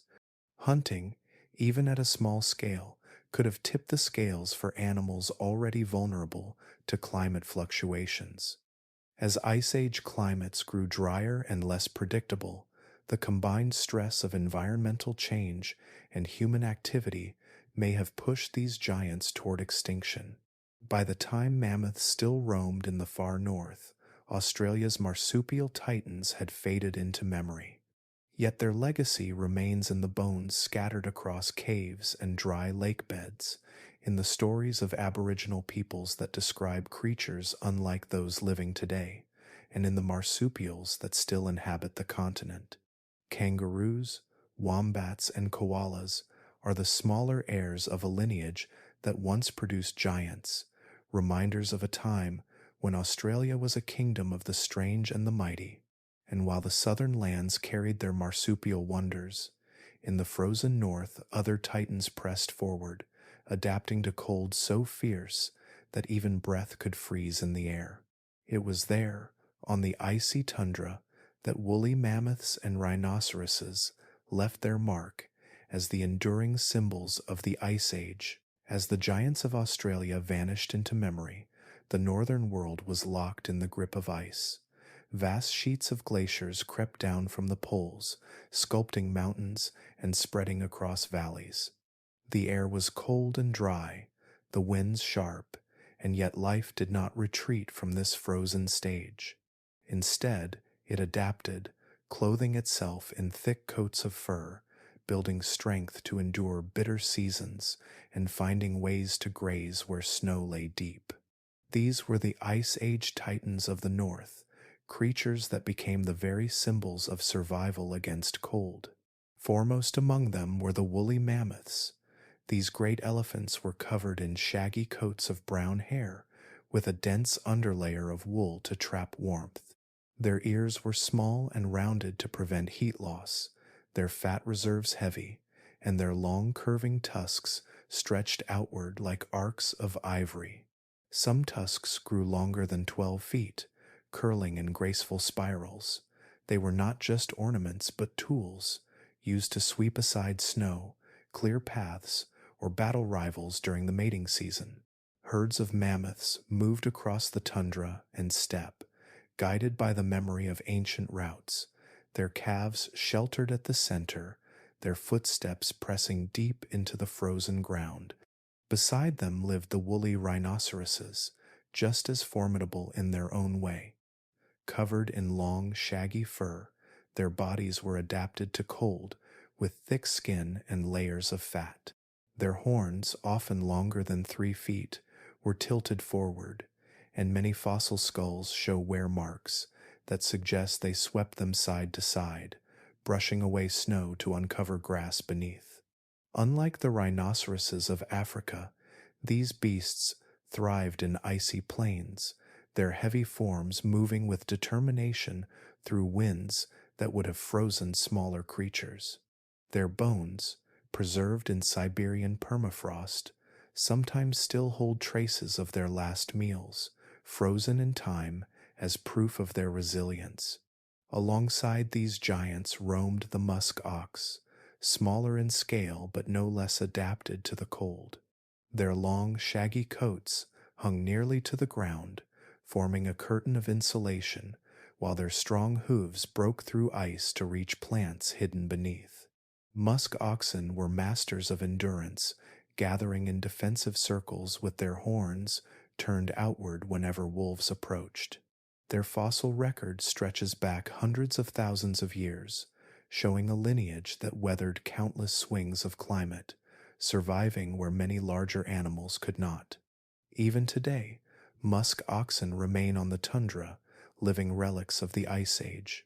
The steppe bison added their own presence to this frozen theater, larger than modern bison, with sweeping horns that spanned more than 6 feet. They grazed in immense herds across the mammoth steppe. Their dark forms would have filled the horizon, their movements stirring clouds of snow and leaving deep trails across the land. Cave paintings in Europe depict these bison with striking accuracy, their humps, horns, and thick coats immortalized in ochre and charcoal by the humans who depended on them for food and clothing. The bond between people and bison was one of survival, a link carved in both bone and art. The adaptations of these animals to extreme cold reveal the creativity of evolution. Layers of fat, dense fur, shortened extremities, and behaviors tuned to the seasons all allowed them to thrive in conditions that would have seemed uninhabitable. They fed on hardy grasses, sedges, and shrubs, finding nourishment in landscapes that offered little. Their bodies endured long winters with scarce food, then rebounded during short but rich summers, when plants grew rapidly under nearly endless sunlight. The cycle of hardship and abundance shaped every detail of their existence. The Ice Age titans of the North were not solitary figures. They formed herds, built social bonds, and moved together across the land. Their presence defined the ecosystems of the tundra, keeping grasses trimmed, dispersing seeds, and feeding predators that followed them. Their bones still lie buried in caves and frozen soils, often preserved with skin, hair, and even stomach contents intact, vivid reminders of the cold world they called home. And as these giants roamed the tundra and steppe, another kind of creature was beginning to rise among them, small in body, but carrying the spark of something new. The first human ancestors were stepping into this frozen stage, adapting in their own ways, and preparing to share the world with beasts that had reigned for millions of years. As woolly mammoths, rhinoceroses, and steppe bison moved across the frozen plains, another kind of creature was beginning to appear, one that was small compared to the giants, but carried within it something more powerful than tusks or horns. This was the lineage of humans, fragile in body yet armed with intelligence, memory, and adaptability. The first of these ancestors did not stride across the ice of Europe or the grasslands of Siberia. Their story began much earlier in the shifting landscapes of Africa, where forests blended with savannas and survival meant adjusting to constant change. Australopithecus was among the earliest of these ancestors. These beings stood upright, walking on 2 legs while still climbing trees for safety and food. They were not tall or powerful, averaging only around 4 feet in height, but their ability to walk freed their hands. This small shift, from moving on all fours to balancing upright, was a turning point that allowed them to carry food, gather tools, and one day shape their environment in ways no other animal could. Fossils of Australopithecus show both ape-like traits and human-like strides, a body in transition, poised between 2 worlds. From this foundation came Homo habilis, whose name means handyman. With them, the first stone tools appeared, rough but purposeful.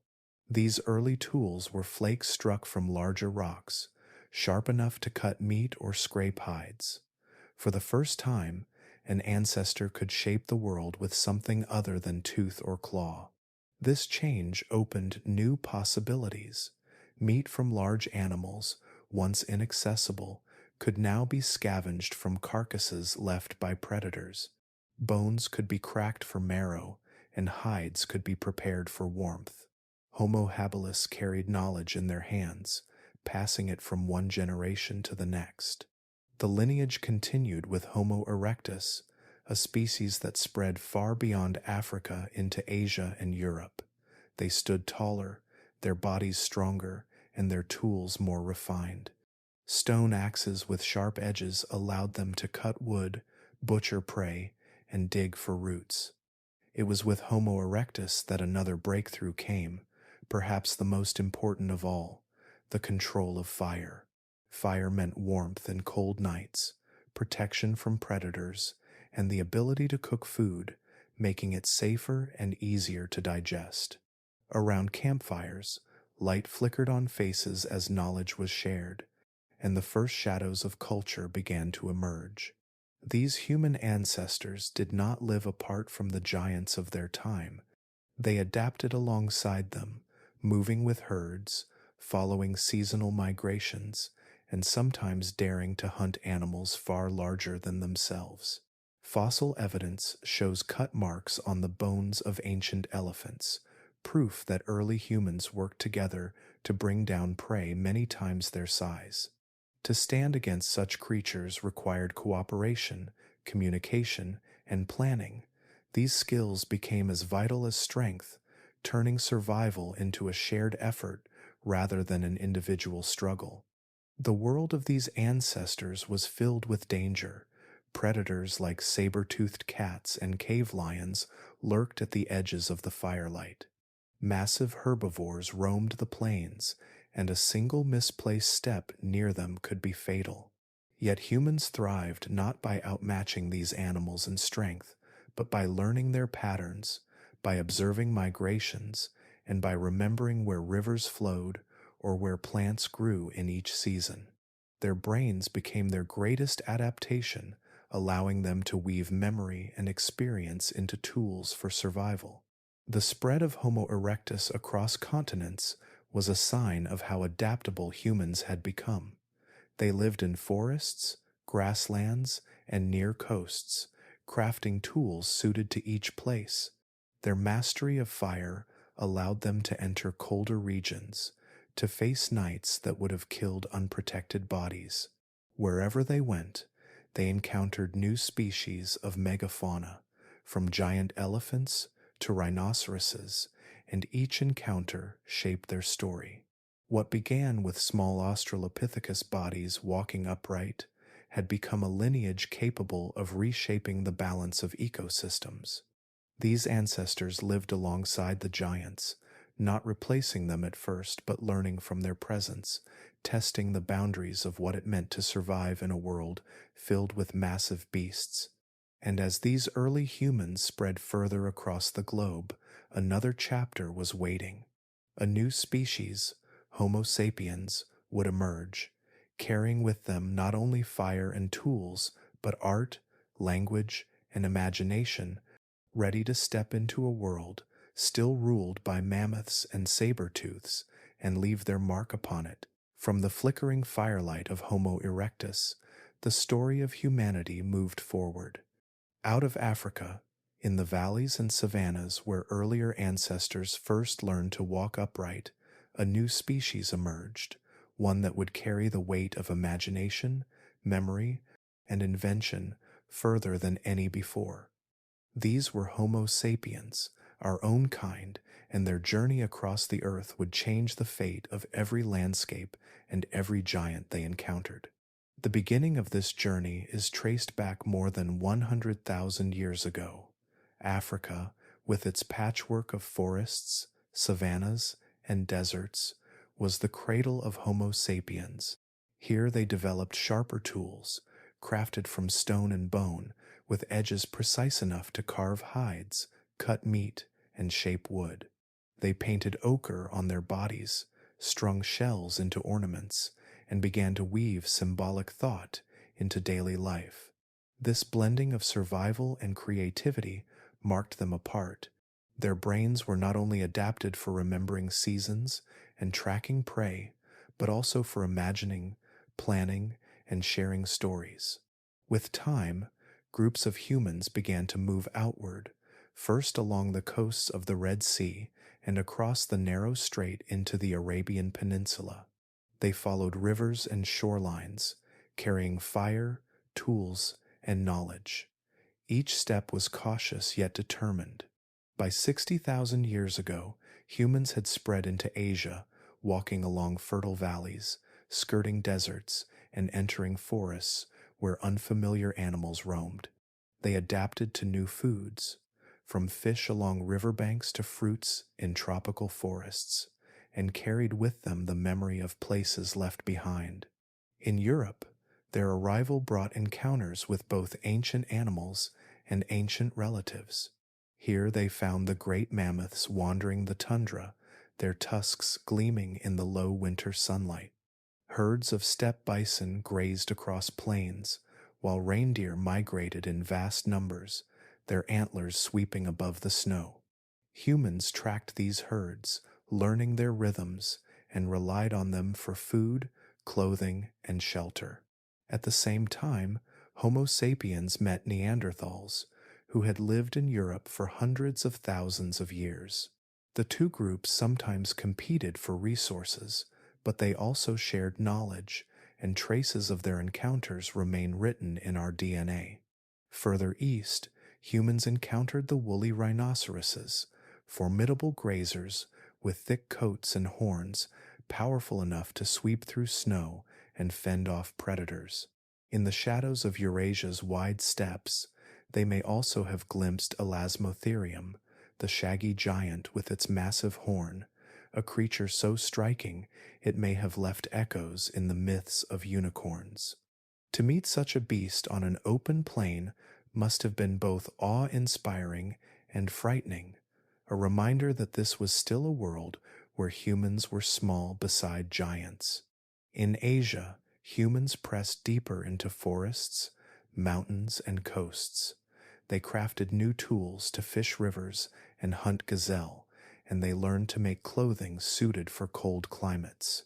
Their migrations carried them into Southeast Asia, where giant reptiles and marsupials lived, and onward into Australia, where they encountered diprotodons, giant kangaroos, and marsupial lions. Rock art on sandstone cliffs may preserve some of these encounters, etched by the earliest Aboriginal peoples who left their mark on the land as they adapted to its strange and wondrous creatures. Eventually, humans reached the edges of Siberia. From there, groups pressed into the frozen lands of Beringia, the land bridge that once connected Asia and North America. This crossing, perhaps 20,000 years ago, opened an entirely new world. In the Americas, humans encountered herds of mastodons in the forests, giant ground sloths in the grasslands, and flocks of birds larger than any alive today. Predators like the American lion and Smilodon, the saber-tooth cat, stalked the plains. Each step into these new continents was a meeting with the unknown, with animals that had never before seen humans, and with challenges that required ingenuity and cooperation to overcome. Wherever humans traveled, they carried not just tools but firelight, language, and imagination.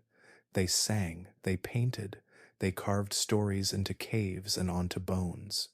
Their spread across Africa, Europe, Asia, Australia, and the Americas was not a single migration, but a series of journeys, overlapping and branching, each one leaving a mark on the land and on the giants they encountered. And as humans spread further, their presence began to alter the balance of life itself. The world was still rich with megafauna, yet the growing partnership of climate change and human activity would soon begin to reshape this abundance. Some giants would vanish, while others would endure, carrying forward the echoes of a time when humans first stepped onto the same stage as mammoths, saber-tooths, and rhinoceroses with horns like lances. When humans crossed the seas and first set foot on the continent of Australia around 50,000 years ago, they stepped into a land like no other. Here, marsupials had grown into giants, birds loomed taller than a man, and reptiles stretched longer than most trees were tall. The newcomers carried fire, stone tools, and the knowledge passed down through countless generations of travel. But their arrival would mark a turning point for Australia's unique wildlife, a shift so profound that it echoes still in the bones left behind in caves, lakes, and riverbeds. Among the first animals they would have seen were the great diprotodons, marsupials larger than any wombat or kangaroo alive today. Herds of these enormous grazers browsed the forests and plains, their massive bodies moving slowly but surely across the land. Alongside them were giant kangaroos, some standing more than 10 feet tall, their heavy limbs built for browsing high foliage rather than leaping. Thylacoleo, the marsupial lion, lurked in the shadows of woodlands, a predator with slicing teeth and powerful forelimbs, waiting for the chance to ambush prey. Towering above them all were birds like Genyornis, a flightless giant weighing hundreds of pounds, striding across the plains in groups. And in the heat of the north, the immense reptile Megalania stalked, a venomous lizard longer than 20 feet, a formidable hunter that may have preyed even upon humans. This was the stage into which the first Aboriginal peoples arrived, carrying with them new tools and strategies and a deep capacity for reshaping landscapes. The evidence suggests that these humans did not simply adapt to the environment but transformed it. Fire was one of their greatest tools. By burning stretches of forest and grassland, they opened the land for new growth, guiding the spread of plants that supported their needs. But this fire also disrupted habitats that had sustained the giants for millennia. Plants that had once flourished in unburned tracts of forest became scarce, and the animals that depended on them grew more vulnerable. Hunting, too, left its mark. Even small groups of humans could make a difference when targeting slow-breeding animals like Diprotodon. A single spear thrust or coordinated effort could bring down a giant, providing meat, bone, and hide to sustain communities. Fossil sites reveal bones of these creatures with cut marks, silent proof that they were hunted by human hands. Over thousands of years, the pressure grew. Populations of the great marsupials dwindled, and one by one they disappeared. The loss of these animals was not limited to the giants alone. With diprotodons gone, the forests they once grazed shifted in structure. Without giant kangaroos browsing tall shrubs, plant communities changed. Without Megalania or Thylacoleo, the balance of predators was altered. The extinction of these large species cascaded through ecosystems, reshaping the very land itself. By around 30,000 years ago, many of the giants were gone. Diprotodon herds no longer moved across the plains. The marsupial lion vanished from its ambush sites. The thunderous footsteps of giant kangaroos fell silent. Even the great birds, once so common, disappeared from the record, leaving only eggshell fragments in the sand as evidence they had ever lived. The reasons for this wave of extinctions are still studied and debated. Climate change brought drier conditions during the Ice Age, adding stress to fragile ecosystems. Yet the timing aligns closely with the arrival and spread of humans, suggesting that hunting and burning were decisive forces. When combined, these pressures were too great for the marsupial giants to endure. And yet, traces of them remain, not only in bones but in memory. Aboriginal stories passed down through oral traditions describe giant beasts, clawed hunters, and birds of immense size. Some may be echoes of encounters with creatures that had recently vanished, memories woven into myth but rooted in truth. Rock art, too, preserves shapes of animals that no longer walk the earth, etched into stone by hands that once lived alongside them. The loss of Australia's giants was one of the earliest waves of human driven extinction, a story that foreshadowed what would unfold on other continents. And as people spread further, crossing into the Americas, they would once again encounter a land rich with great beasts, a land whose fate would be tied to the footsteps of the humans who entered it. As the last diprotodons fell silent in Australia and the marsupial lion faded into memory, far across the oceans, another land was alive with its own astonishing cast of giants. North America, with its mountains, prairies, and vast forests, was home to creatures that rivaled anything seen elsewhere. Here, in the millennia before humans arrived, the landscape thrived with mastodons, towering bears, and beavers larger than men. It was a land of abundance and diversity, a world balanced delicately between prey and predator, where every valley and river held a creature unlike any we know today. Mastodons were among the most iconic of these beasts. Close relatives of elephants and mammoths, they were shorter and stockier, with straighter tusks and shaggy coats of hair. Their teeth were different too, built for grinding twigs, leaves, and bark, rather than the grasses preferred by mammoths. Mastodons thrived in the forests and wetlands of North America, feeding on conifers and shrubs, their herds shaping the very structure of woodlands.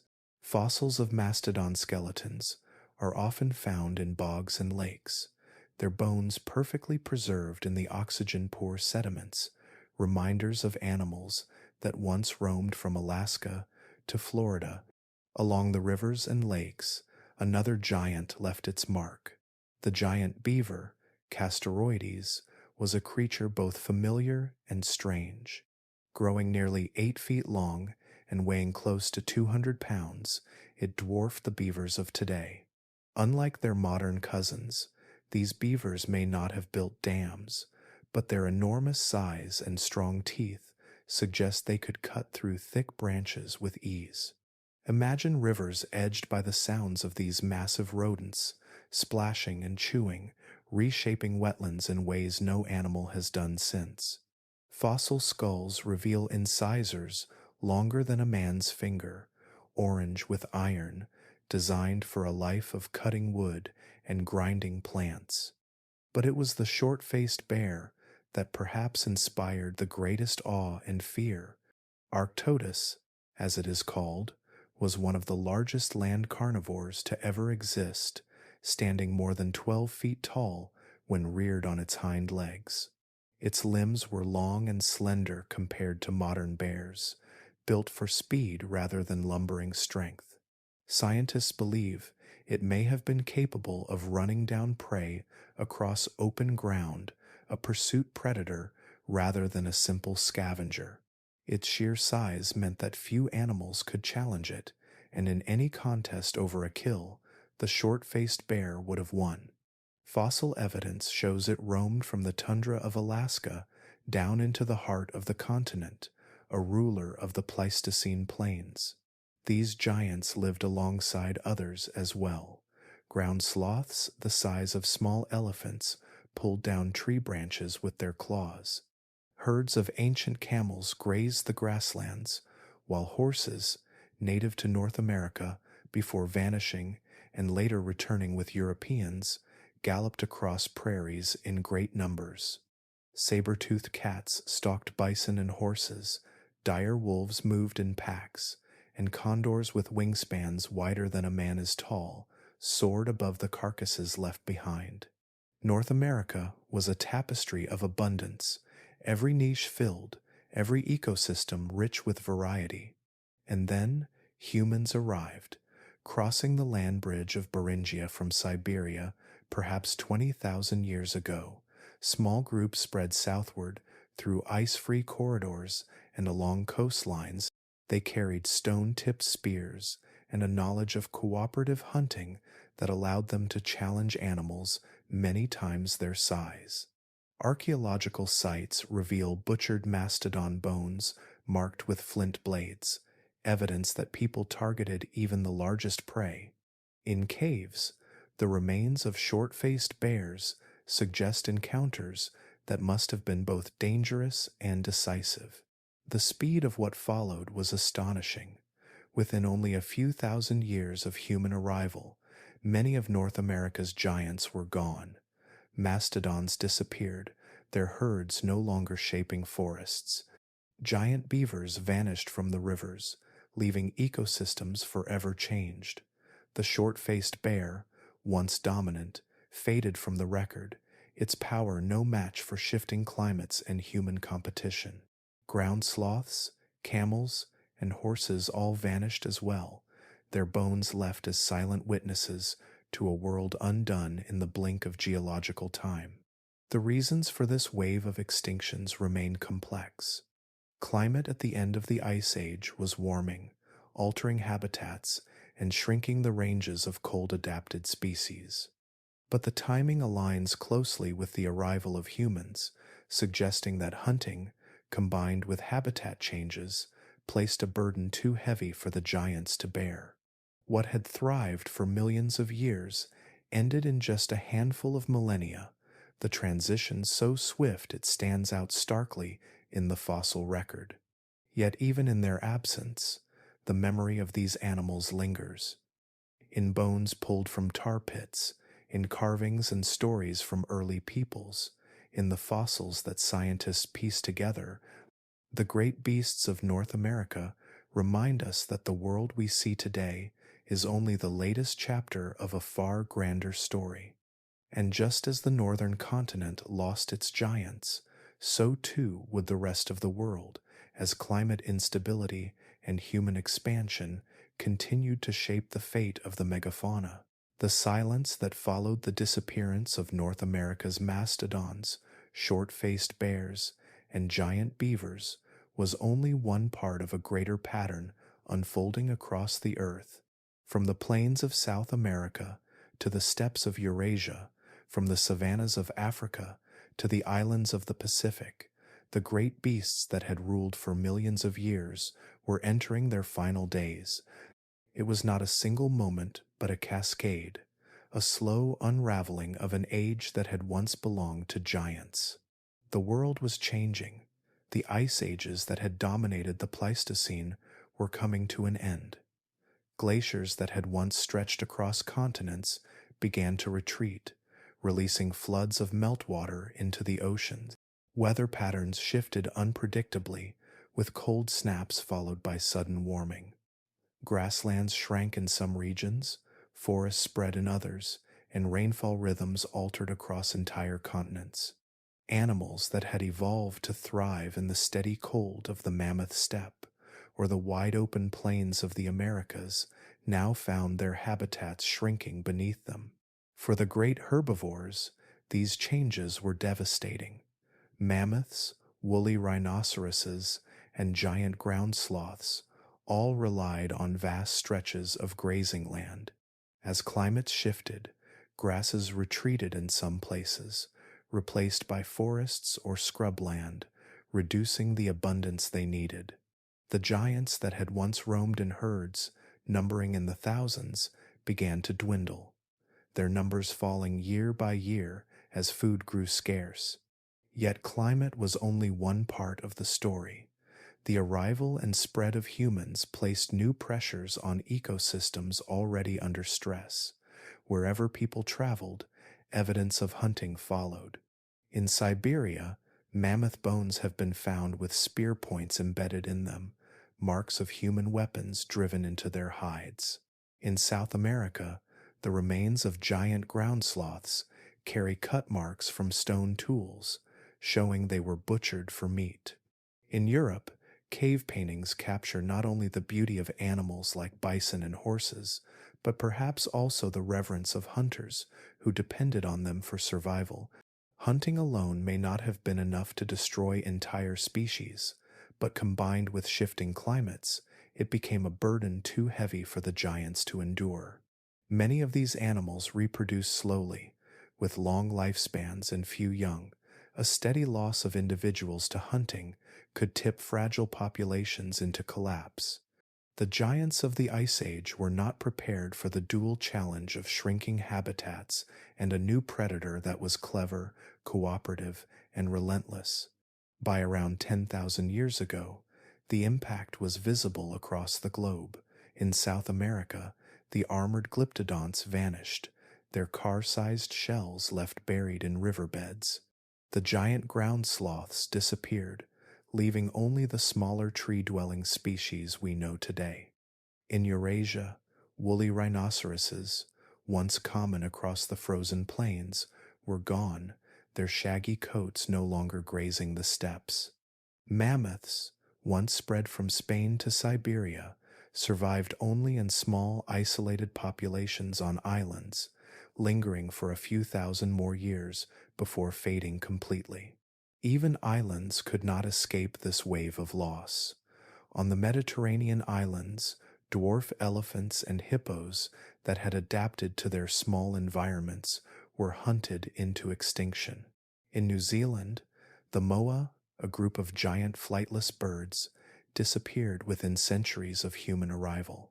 In Madagascar, elephant birds, towering creatures that laid eggs larger than a football, vanished as people spread across the island. The pattern repeated again and again, a thread woven into every continent and ocean. Only in Africa did many giants survive, from elephants to giraffes to rhinoceroses. Scientists believe this is because humans and megafauna had coexisted there the longest.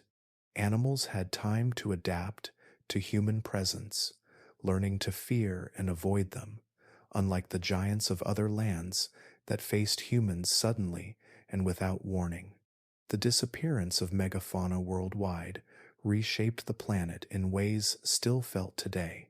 Ecosystems lost their engineers, the animals that once trampled forests, spread seeds, and carved grasslands with their migrations. Without mammoths, the mammoth steppe gave way to tundra. Without ground sloths, certain plant species lost their dispersers. The landscapes of Earth became quieter, less dramatic, as the age of giants gave way to the age of humans. And yet, the echoes of those vanished creatures remain. Their bones lie frozen in permafrost, buried in caves, and preserved in tar pits. Their stories linger in myths of dragons, unicorns, and monsters, faint memories of real animals that once inspired awe. And as the giants slipped into their final days, smaller survivors endured, carrying the threads of evolution forward, weaving the next chapters of life on Earth.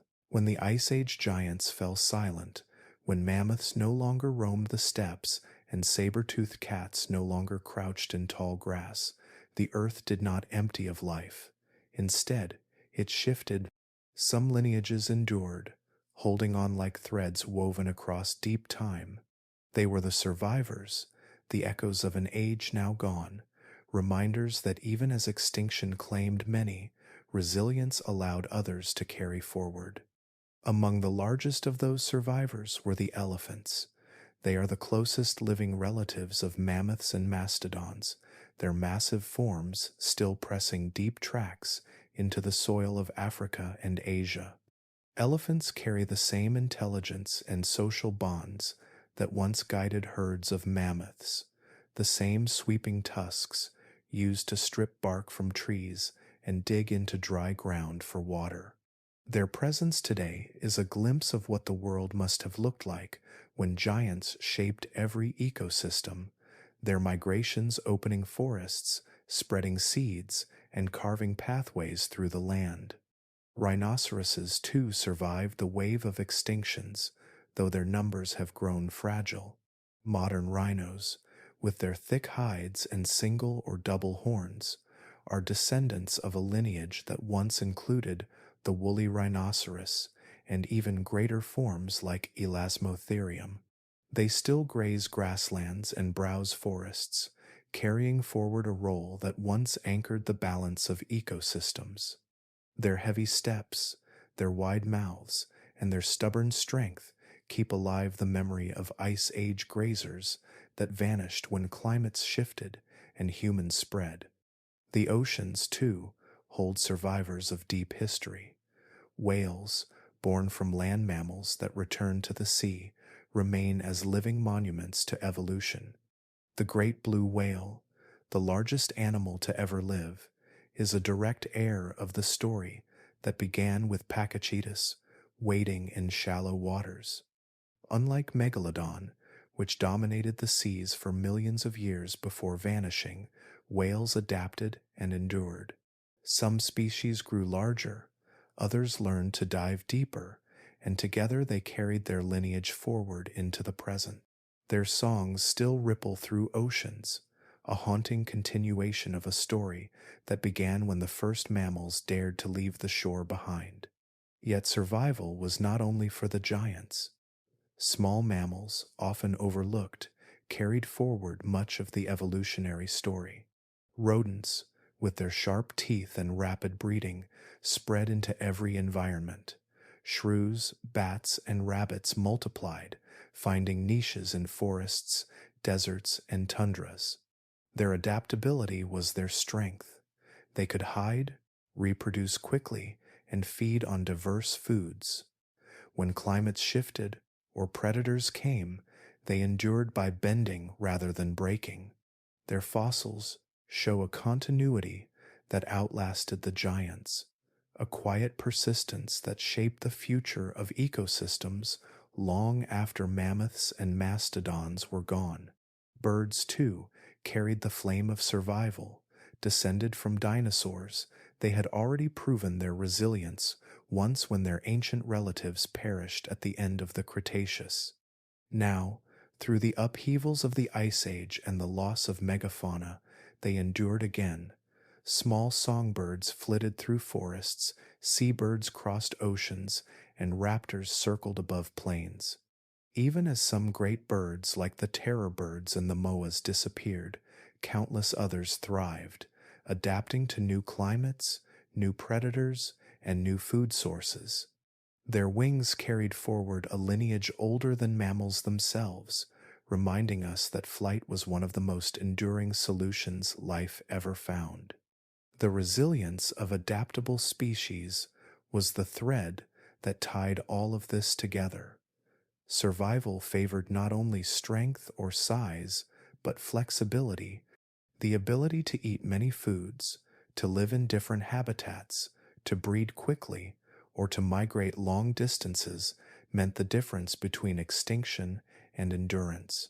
Elephants, rhinos, and whales represent the great survivors among giants, but it was the countless small creatures, the rodents, birds, and bats, that became the real inheritors of the earth.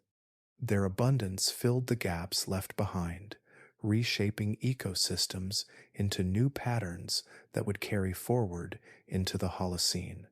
The story of the survivors is not only about what endured, but about what remains connected to the vanished. Every elephant is an echo of mammoths, every rhino a shadow of the woolly rhinoceroses, every whale a continuation of the journey begun by walking ancestors that returned to the sea. Every mouse and sparrow is a reminder that smallness, adaptability, and resilience can outlast giants. And as these survivors carried their lineages into the future, humans were also carrying memories. They painted mammoths and bison on cave walls, told stories of horned beasts and winged monsters, and passed down myths of creatures larger than life. In those legends, the giants remained alive in memory, even as the smaller survivors inherited the earth. The landscapes left behind by the extinctions were quieter, but not empty.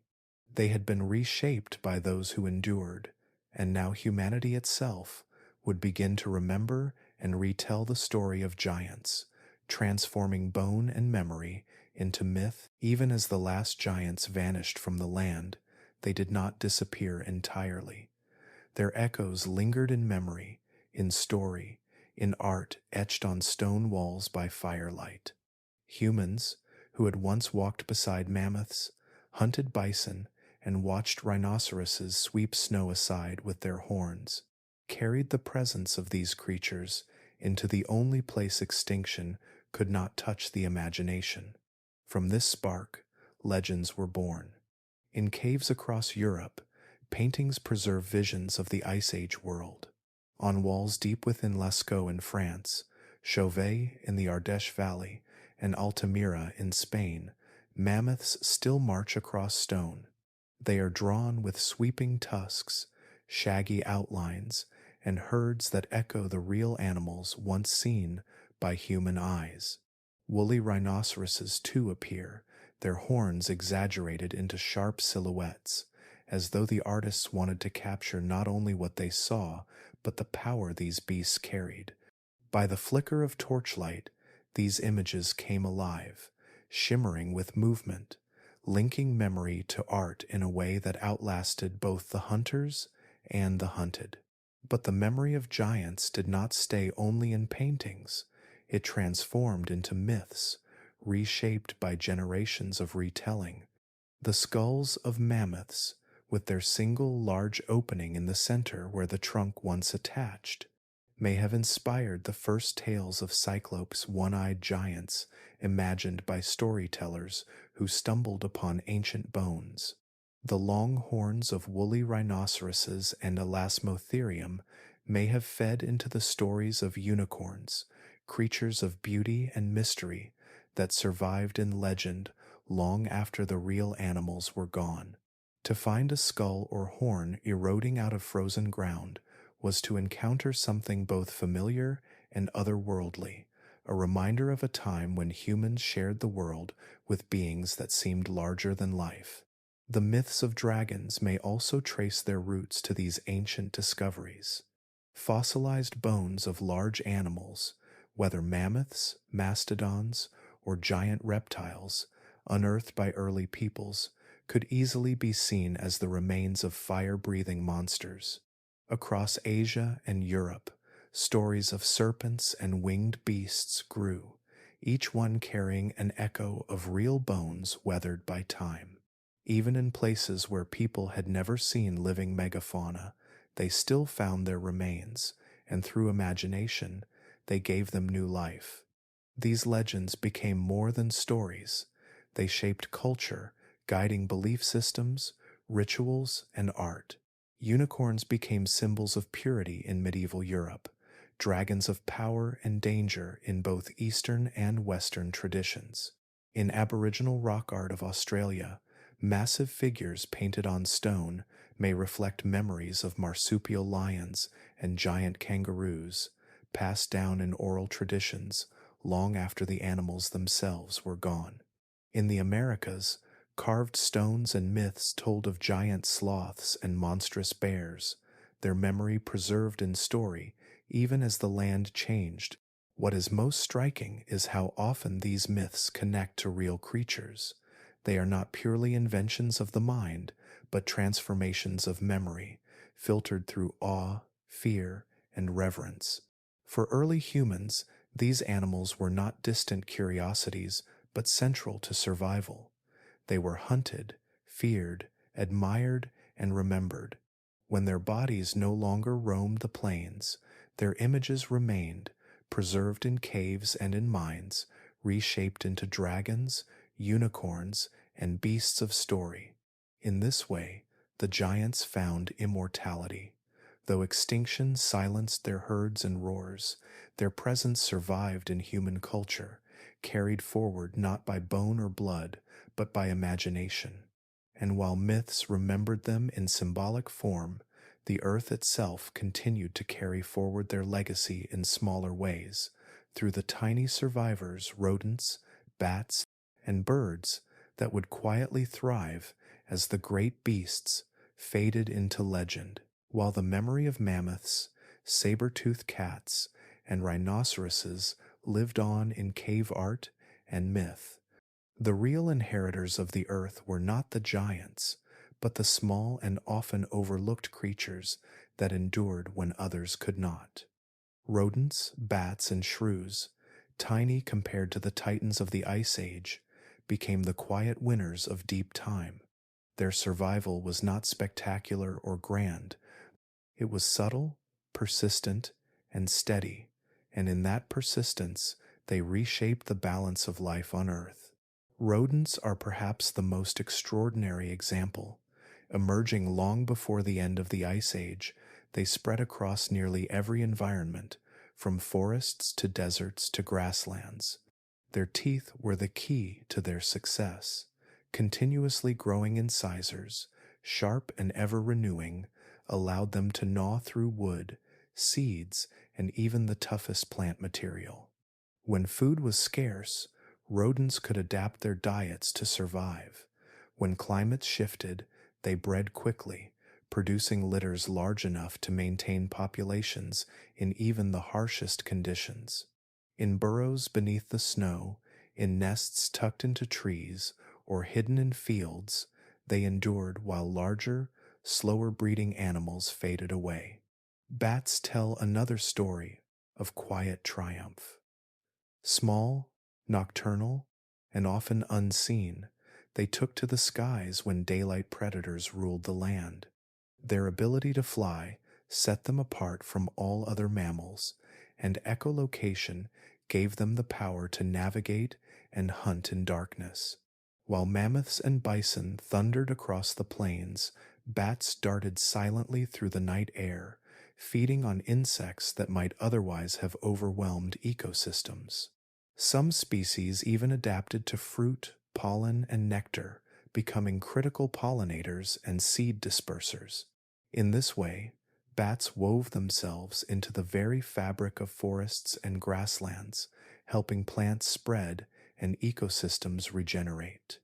Their presence was quiet but essential, a reminder that survival does not always belong to the largest or strongest, but sometimes to the nimblest and most adaptable. Shrews, tiny and easily overlooked, carried forward yet another thread of survival. Their bodies were small, their metabolisms blazing fast, requiring them to eat nearly their weight in food each day. They fed on insects, worms, and other tiny prey, keeping populations of small creatures in check. In the vast chain of ecosystems, this role was vital. Without shrews and other insectivores, swarms of insects might have flourished unchecked, disturbing the delicate balances that sustained larger animals. Their sharp senses and constant foraging made them tiny regulators of life, shaping the environment in ways far greater than their size suggested. Being small was more than a trait. It was an advantage in a world of upheaval.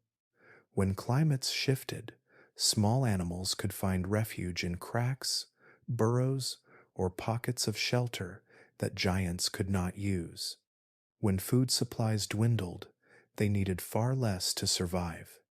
Their breeding cycles were quick, allowing populations to rebound after disasters that might have wiped out larger creatures. They could adapt to niches as they opened, slipping into spaces that massive bodies and long lifespans could not. In their very smallness, they carried the resilience that giants lacked. The impact of these survivors is immense. Rodents became seed dispersers and prey for countless predators, sustaining food webs in ecosystems across the globe. Bats shaped forests through pollination and insect control, their wings spreading life as much as their flight carried them through the night. Shrews kept the smallest cycles of the food chain in balance, ensuring that the soil and undergrowth remained healthy. Together, these creatures created stability after the collapse of the Ice Age giants, holding ecosystems together in the wake of enormous change. Their story is not as dramatic as that of mammoths or saber-tooths, but it is more enduring. While the age of giants passed, the age of smallness persisted, quietly carrying the continuity of life through times of drought, ice, fire, and flood. It is because of them that many ecosystems today still function. And while humans remembered mammoths in art and wove unicorns from the bones of rhinoceroses, the real legacy of survival was carried forward by creatures so small that they could slip unnoticed through the cracks of history. As these tiny survivors multiplied and spread, the earth itself was shifting beneath their feet. Continents continued to drift, mountains rose, and oceans changed their currents. These forces, as powerful as any herd of mammoths, would shape the climates of the world and set the stage for the next great changes in life's story. While rodents burrowed into the soil, while bats darted across the night skies, and while shrews scurried through undergrowth, forces far greater than any creature were reshaping the earth beneath their feet. Continents never rest. They drift slowly across the surface of the planet, carried by tectonic plates that move at the speed of fingernails growing. Over millions of years, these small shifts add up to mountains rising, seas opening, and entire climates transforming. Life adapted to each change, yet many of the upheavals that defined the Cenozoic were written not in the choices of animals, but in the restless crust of the earth.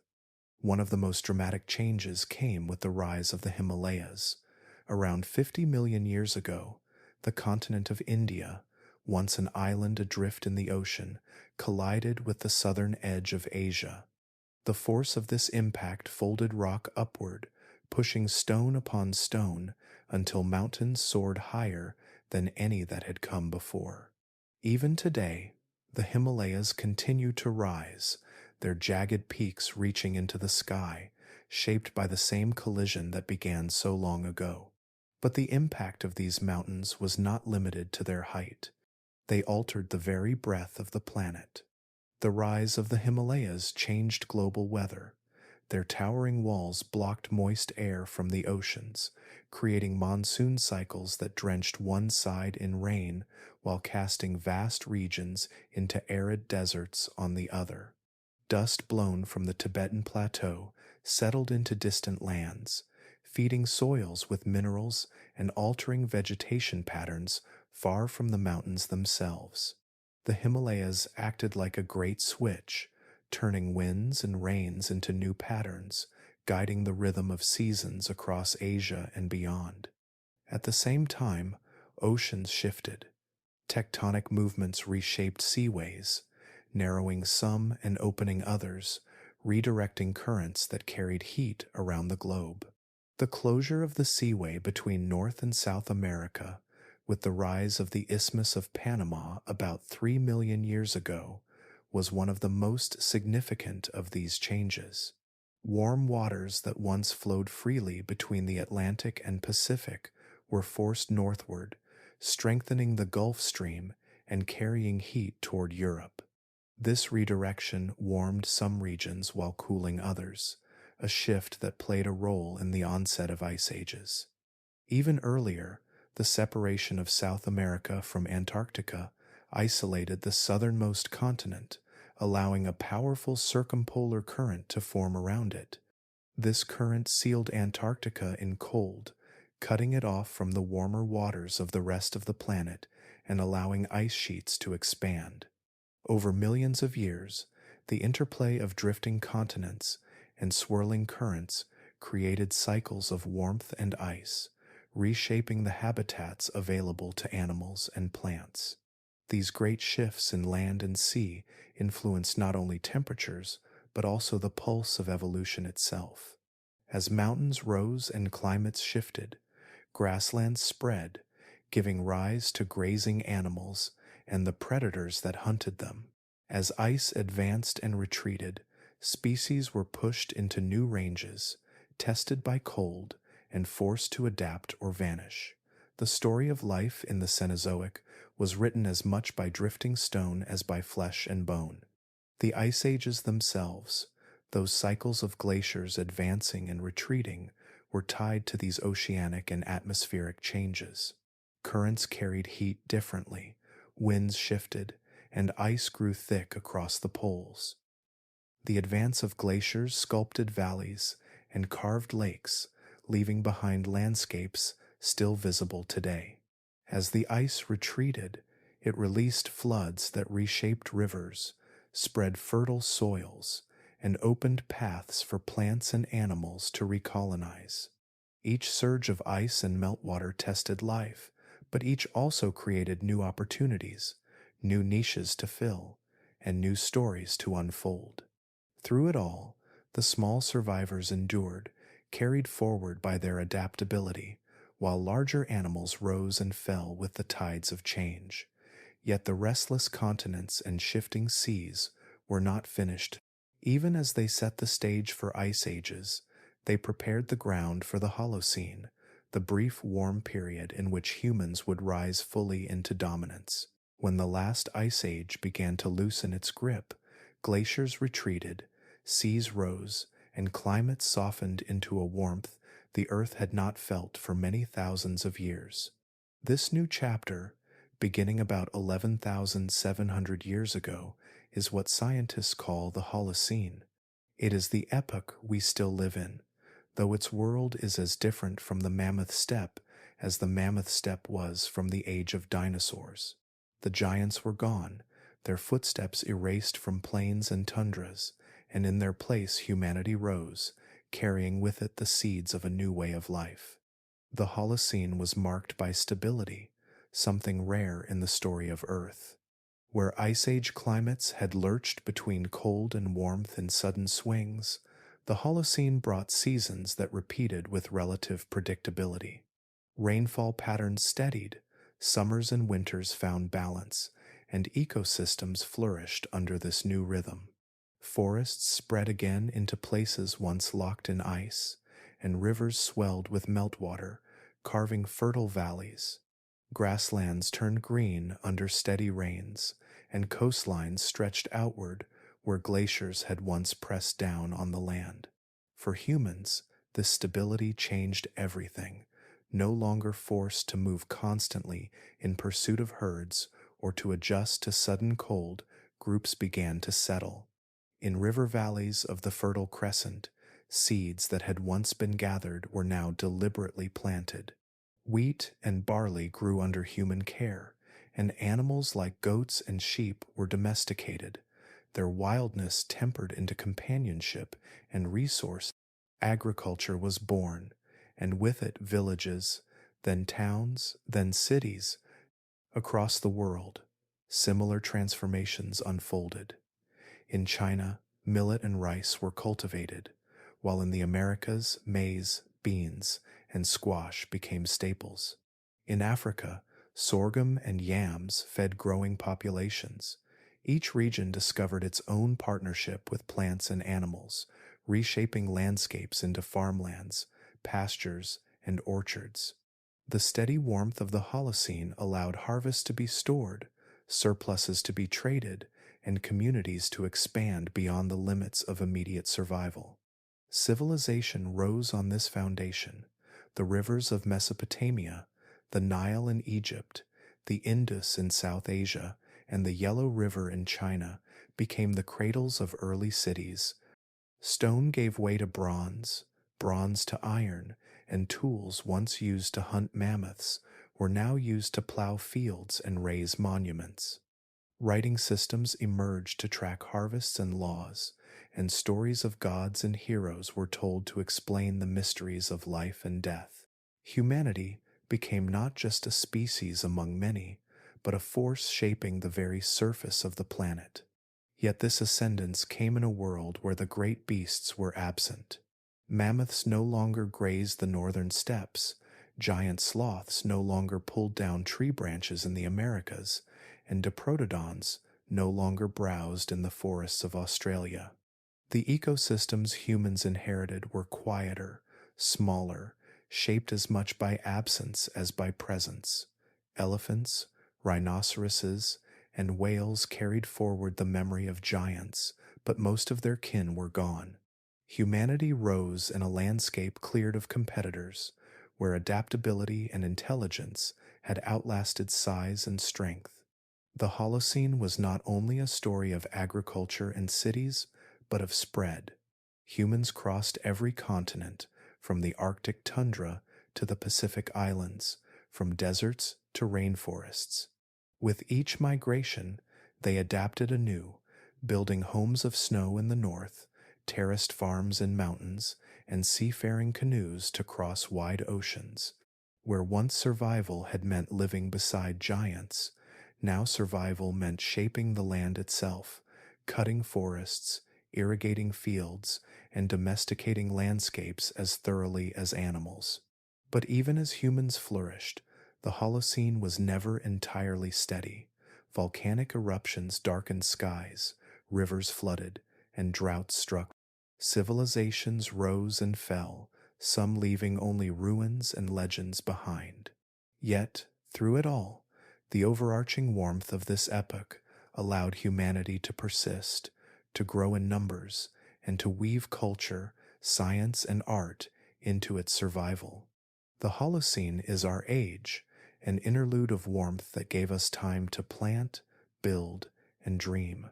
But as it unfolded, the seeds of another transformation were already taking root, one driven not by tectonic plates or shifting seas, but by humanity itself.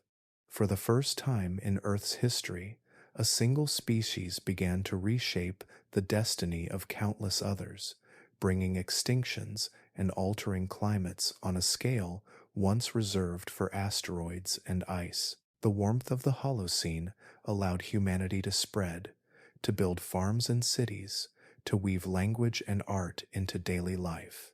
But in shaping the land to suit its needs, one species began to act as a force unlike any that had come before. Today, many scientists argue that we are no longer living in the Holocene at all, but in a new epoch shaped by human hands. They call it the Anthropocene, the Age of Humans, a chapter in which the balance of life is being altered not by asteroids or glaciers, but by us. The signs of this change can be read in the earth itself. In the soil and in the sediments of lakes lie traces of plastics, metals, and chemicals that never existed in nature until humans made them. In the atmosphere hangs carbon dioxide at levels higher than at any point in the last several million years, released from the burning of coal, oil, and gas. Rivers are dammed, forests cut down, oceans reshaped by fishing fleets and pollution. Species are disappearing not over millions of years, as in the slow rhythm of evolution, but in the span of centuries or even decades. Extinction rates are accelerating. Animals that once roamed in great herds or swam in vast schools are now dwindling. Amphibians, sensitive to changes in climate and water, are vanishing at alarming rates. Birds that once filled skies with migration now decline year by year, their habitats fragmented. Large mammals like elephants and rhinoceroses, echoes of the Ice Age giants, are threatened by poaching and shrinking land. Coral reefs, ancient architects of marine life, bleach and crumble as oceans warm and acidify. Each of these losses is part of a larger pattern, a wave of change that resembles, in speed and scale, the great collapses of the past. The parallels are unsettling. 66 million years ago, an asteroid struck and ended the reign of dinosaurs. During the Permian extinction, volcanic eruptions and climate upheaval wiped out most of life on Earth. In each case, rapid environmental stress overwhelmed species unable to adapt quickly enough. Today, the driver is not an asteroid or a surge of lava, but the combined weight of human activity. Forests are cleared faster than they can regrow. Carbon is released faster than ecosystems can absorb, and animals are hunted or displaced before they can recover. It is not a single event, but a relentless pressure, applied everywhere at once. The story of past extinctions shows that life always finds a way back, but it also shows how long recovery takes. After the asteroid at the end of the Cretaceous, it took millions of years before ecosystems regained their richness. After the Permian, tens of millions passed before life once again flourished in abundance. In the Anthropocene, the question is not only what will survive, but whether the pace of human change will allow time for recovery. And yet, within this sobering picture lies a difference. For the first time, the force driving extinction is aware of itself. Humans can measure the levels of carbon in the air, track the decline of species, and see the fingerprints of their own actions in melting glaciers and shrinking forests. Awareness brings a choice. While past extinction forces were blind, this one carries the possibility of foresight. The question that hangs over the Anthropocene is whether awareness will be enough to alter the course, or whether humanity will continue to push forward, reshaping the Earth into a quieter place with fewer voices in its chorus of life. The giants are gone, the Ice Age herds are no more, but the pattern continues. Just as climate and catastrophe once silenced the mammoths, so too may human hands silence the living echoes that remain. And as this new epoch unfolds, it draws us closer to a reflection. If we are the new extinction force, what will the Earth look like when the story of our age is written into stone? We live in the shadow of giants we have mostly forgotten. The Earth we walk today was not built in silence, but in the echoes of footsteps larger than ours, in the beating wings of birds taller than men, in the deep calls of whales whose ancestors once strode on land. The Cenozoic was their age before it became ours, a stage where life experimented with forms stranger and more magnificent than imagination alone could conjure. For 66 million years this age unfolded, carrying the Earth from the ashes of an asteroid's fire to the cities, fields, and oceans we know today. The legacy of that age is everywhere around us. Elephants carry the memory of mammoths in the swing of their trunks and the wisdom of their herds. Rhinoceroses, though fewer in number, still trace their line back to woolly cousins and horned titans that once roamed Eurasia.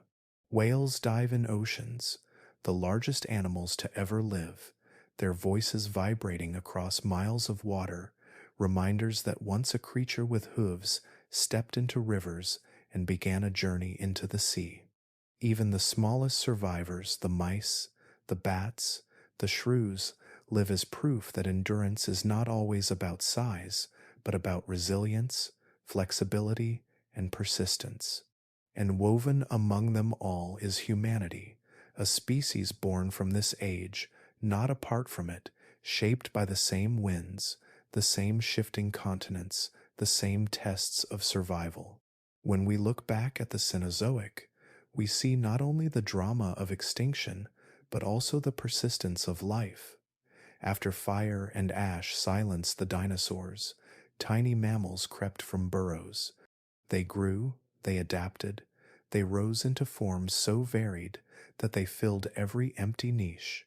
They became hunters with teeth like knives, grazers that moved in herds across spreading grasslands, and gentle giants that towered like living skyscrapers.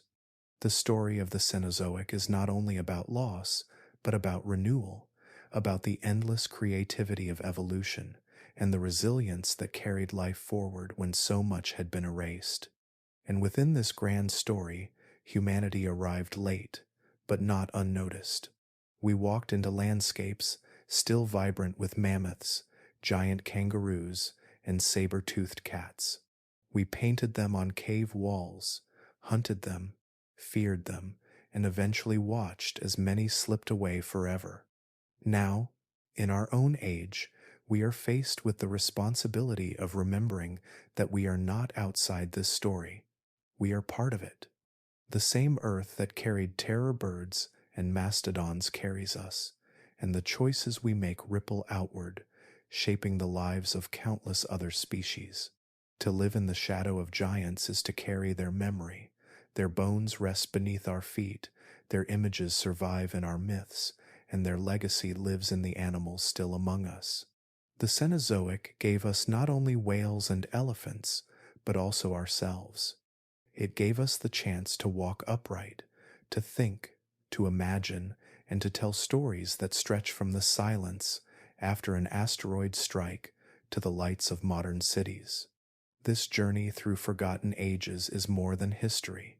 It is a reminder that life has always been fragile, yet astonishingly persistent, that the world has been remade before and will be remade again, and that we, like the survivors who came before us, are threads in a much larger tapestry, one woven by time, chance, and resilience.